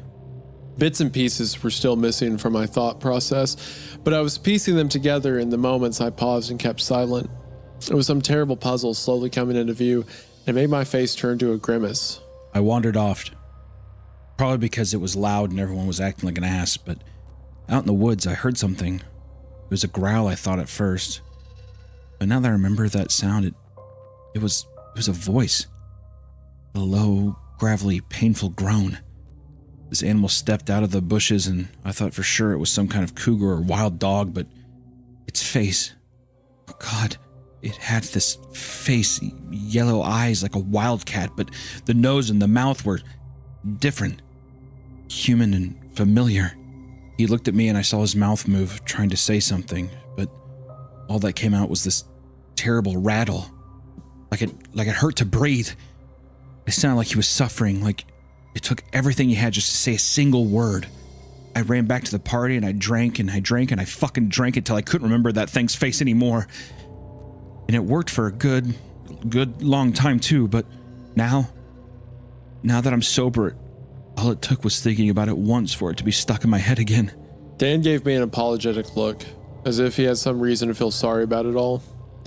His hand fell on my back again, and he opened his mouth to speak. I'm sure it would have been some great words of wisdom or encouragement, but he never had the chance. There was a flash of lightning and a deafening crack as it struck one of the poles standing around the station. The thunder blended into the sound of the crackling radio for a split second before the lights went down. The sound stopped and we were plunged into a dark, thick silence. All I could see in the dark were Dan's eyes, illuminated by the flashes of light as he watched the forest edge. The fog twisted and moved in patterns of rolls, tumbling over itself like a living beast as it crawled towards us. It was almost too dark to see, but my eyes could make out blots of shapes inside the fog. Arms, legs, bodies, all of them eager to inhabit the land they had been barred from until now. The mist swirled around the stilts of the tower, creeping upwards before we had a chance to make a split decision. Daniel turned on his walkie-talkie, testing it by holding it up to his mouth. I could hear the crackle of his voice come through fine, even just a few feet apart. I'll let you know when I've got it going. I told him, sternly jumping up to my feet. I was about to push open the fire escape with no hesitation, but I felt a rough hand grab the back of my shirt before I had the chance. Stay in here so you can get the radio going. No. I answered flatly, refusing to follow that order. There was a scowl pulling at the edges of my lips as I glared at him. I wasn't there when you got hurt, and I couldn't help Jennifer either. So let me do this. Let me do this. We stared at one another for almost too long, but I could feel him slowly letting go of my shirt. His arm dropped, giving back my freedom to move, and he nodded his head once in silence. Daniel, if you're reading this, you snooping bastard, thank you. The door took a heavy burst, but I shoved it open and was surprised for a moment when I didn't hear an alarm. Of course, it didn't take long to remember that the power outage had taken everything, not just the lights and the radio signal. The fog was already rising, covering the ground and crawling upwards over the sides of the building. It was only moments before I was trapped inside of it, not sure whether to run for my life or take it slow to stay hidden. There'd been no use. They knew I was there already. I held my flashlight in shaky hands to illuminate the steps of the fire escape. There were no vines, no slimy, mud-covered appendages, and nothing waiting there to trip me. Still, I didn't trust that the fire escape was unoccupied. I could hear a faint clank from the bottom, as if something was trying to pull itself up to the open door behind me. The sound in the fog was maddening. The amalgamates were suffering inside of themselves, parasites eating off of one another and groaning in some constant pain. The ones that didn't moan and cry in their torment were voicing aggressive growls or rattling breaths as they searched through the fog for another living thing to tear apart and add to their collection of stolen bodies. My flashlight caught a glimpse now and again of milky white eyes or the glimmer of rain-soaked skin or fur. I didn't dare look back, but I could hear and feel the crash of weight against the fire escape, as if something was trying to crawl its way up underneath the section as I passed. Once the end of the stairs was in sight, I made it my goal to run to the shed as quickly as possible and lock myself in immediately until the generator would start. The problem would be getting out. My light caught the end of the step, and there I saw what had been making all that noise. A woman's face stared up at me with dead, pale blue eyes. She was dragging herself, her upper body struggling to leave the ground and crawl its way up, as her lower half was weighing her down. This half of a woman, one I remembered seeing sprawled over the branch of a tree, was being engulfed in roots and bark. The living plant her corpse had been fused with pushed itself along the ground, but clumsily, as if it was too heavy and too scattered in its movements to make any progress. Her arms, however, were still moving and capable of grabbing me if I got too close. The worst part was how pleadingly she looked at me, as if the human part of her was begging for a way to get out. I couldn't help but feel that the aggression was fear, but it didn't tug on my heartstrings quite enough to convince me to stop. I jumped over the edge of the stairs, falling only a couple of feet from the ground and making a straight line to the shed. Keys in my pocket jingled and slipped between my fingers as I tried to find the right one, all the while far too aware of every shadow and every glimmer of eyes creeping closer. The fog was too thick to see well. My flashlight only served to show me there was nothing directly in front of my eyes, but it was perhaps a blessing that the creatures hunting in the fog were stuck in it just as much as I was. I still sensed that they knew I was there, searching and struggling to catch anything in their grasp. I even heard the shriek of one, like the sound of a whining animal in pain as it was caught in the clutches of another, larger and likely more terrifying beast. I felt the surface of the wood in front of me, whispering words of relief as I padded along the edge of the shed until the door was at my fingertips. A pair of keys were fished from my pocket and my clumsy fingers struggled to swiftly find the one small bit of metal that I needed. Just then I heard a crackle. It was the walkie-talkie connected to my hip, Daniel's voice on the other end. Did you find it yet? I would beat Daniel to death with my bare hands. He's kind of coming in at the worst moment. just sneaking around. You hear the cries, the shrieking, then it's like, Earth to, hello, it's your best friend, Earth to Captain Tom. Are you there? Just kill him. Be like, just be like, hey everyone, he's up there. Go that way. I furrowed my brows at my own words. This was extreme for fog, I thought, but it wasn't going to creep into anyone's house and commit a breaking and entering, was it? I chalked it all up to paranoia. Perhaps it was an unnecessary precaution we were obligated to make for some legality reason, but it still sent a chill up my spine. I turned my microphone off, leaving the music off as well. As much as I loved a bit of Stevie Nicks, I was too interested watching the fog to pay attention to the silence. My eyes were fixed downward. This insanely thick bank of misty-ass fog had almost gotten all the way to the station and was curling around the bottom of my tower. It didn't quite reach where I was up in the air. However, wisps of cloud still drifted in front of the huge, stretching window that showed me the entirety of the forest.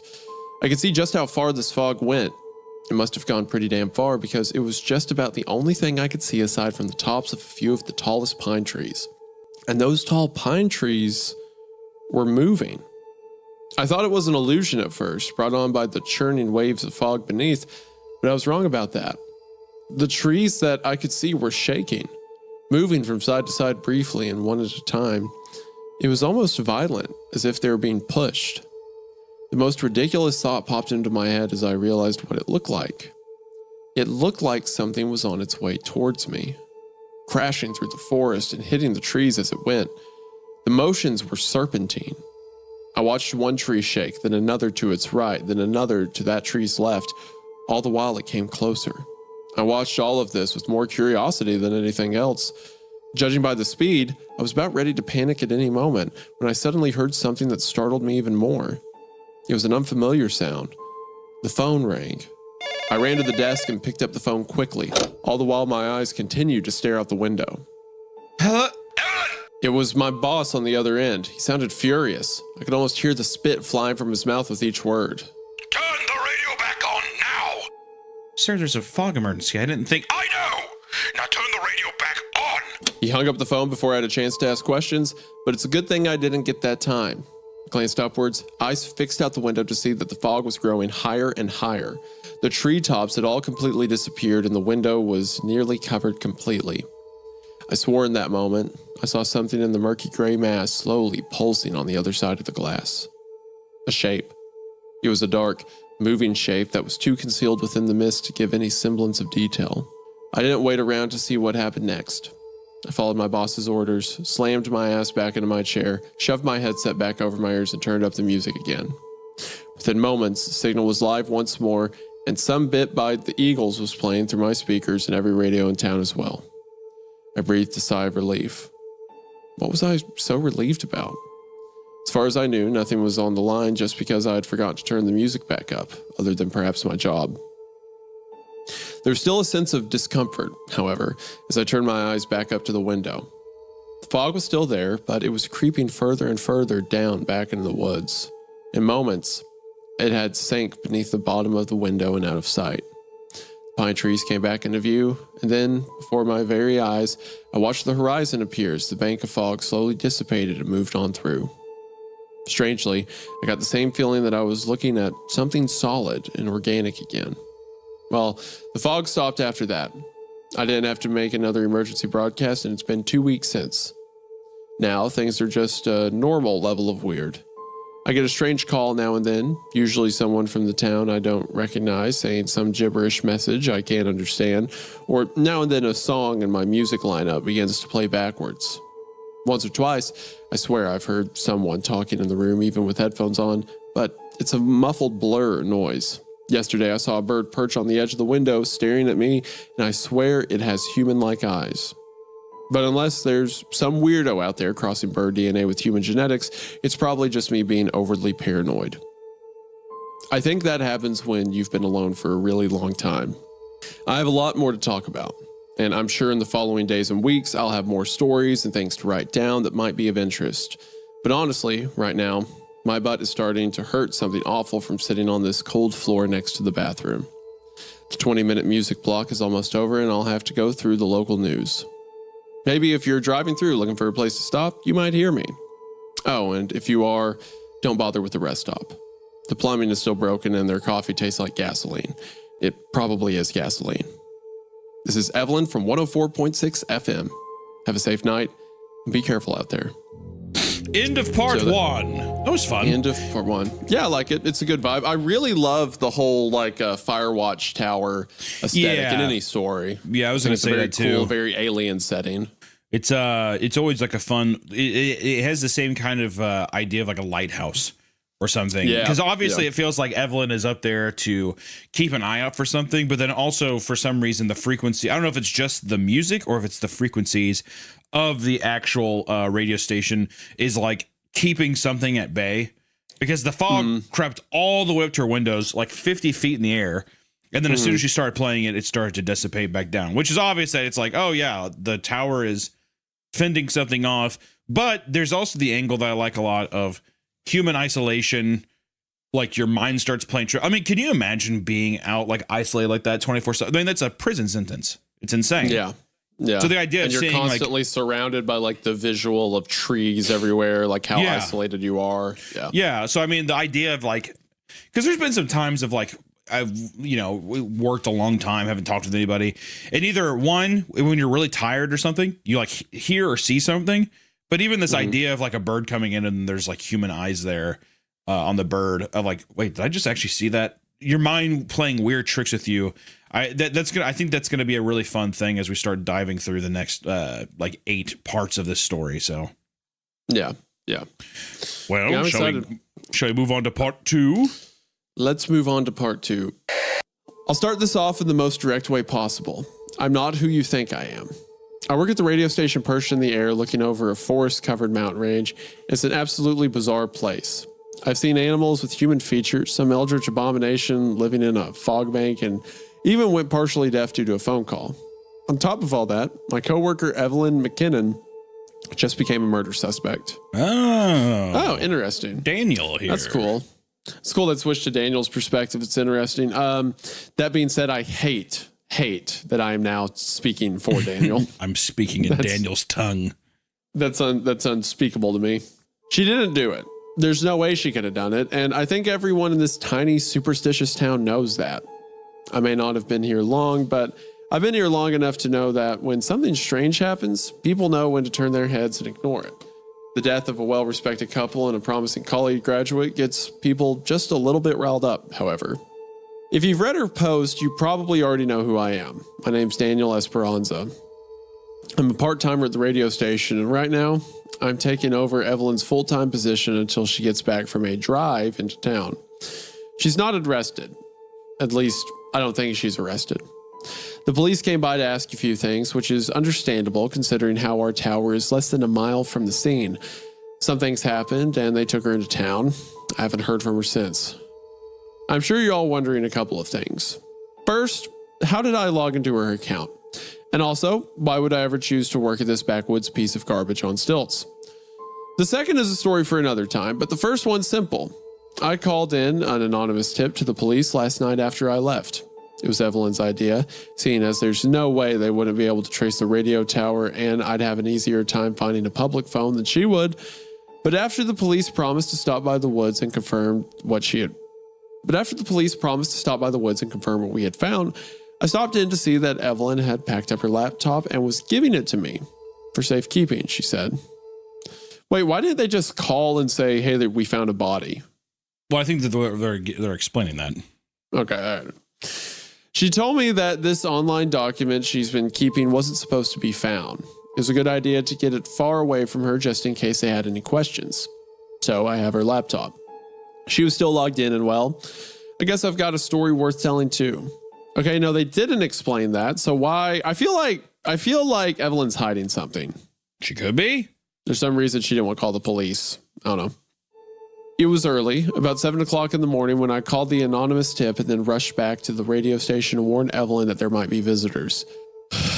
I know. His goofy eye sprinted up that staircase and threw open the door and went, Evelyn, we've got company.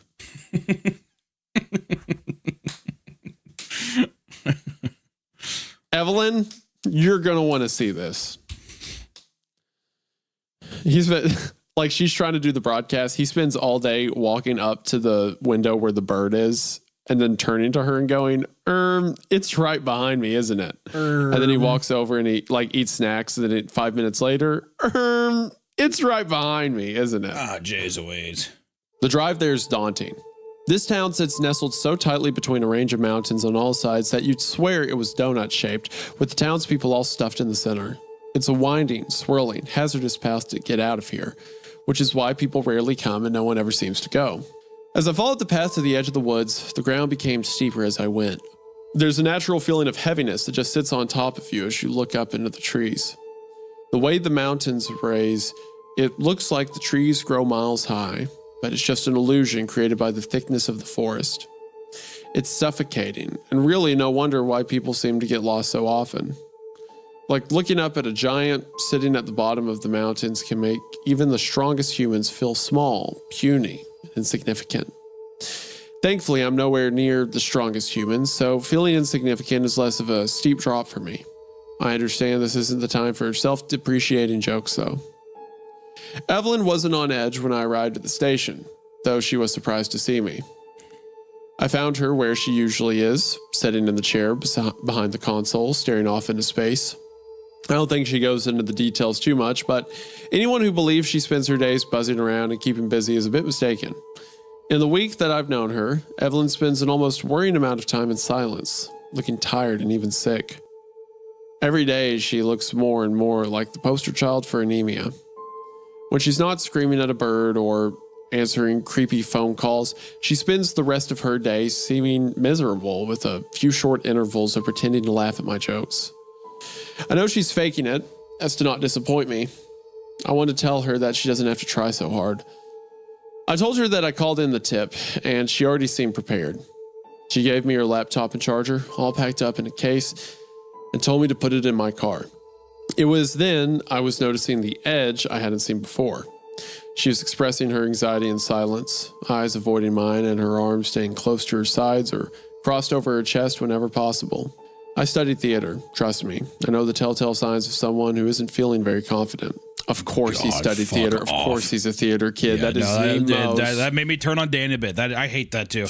I studied theater. You know what, Dan? Why don't you fucking jump off the top You step, took a dude? theater class in high school? What are you talking Good about? God. What if you did a flip and swan dove onto the elk antlers from the top of the... Also, could you like I like how he's like, you know, I work for the FBI. You're a fucking theater major, dude. Yeah, I have a pretty good time waiting people. It'll be fun.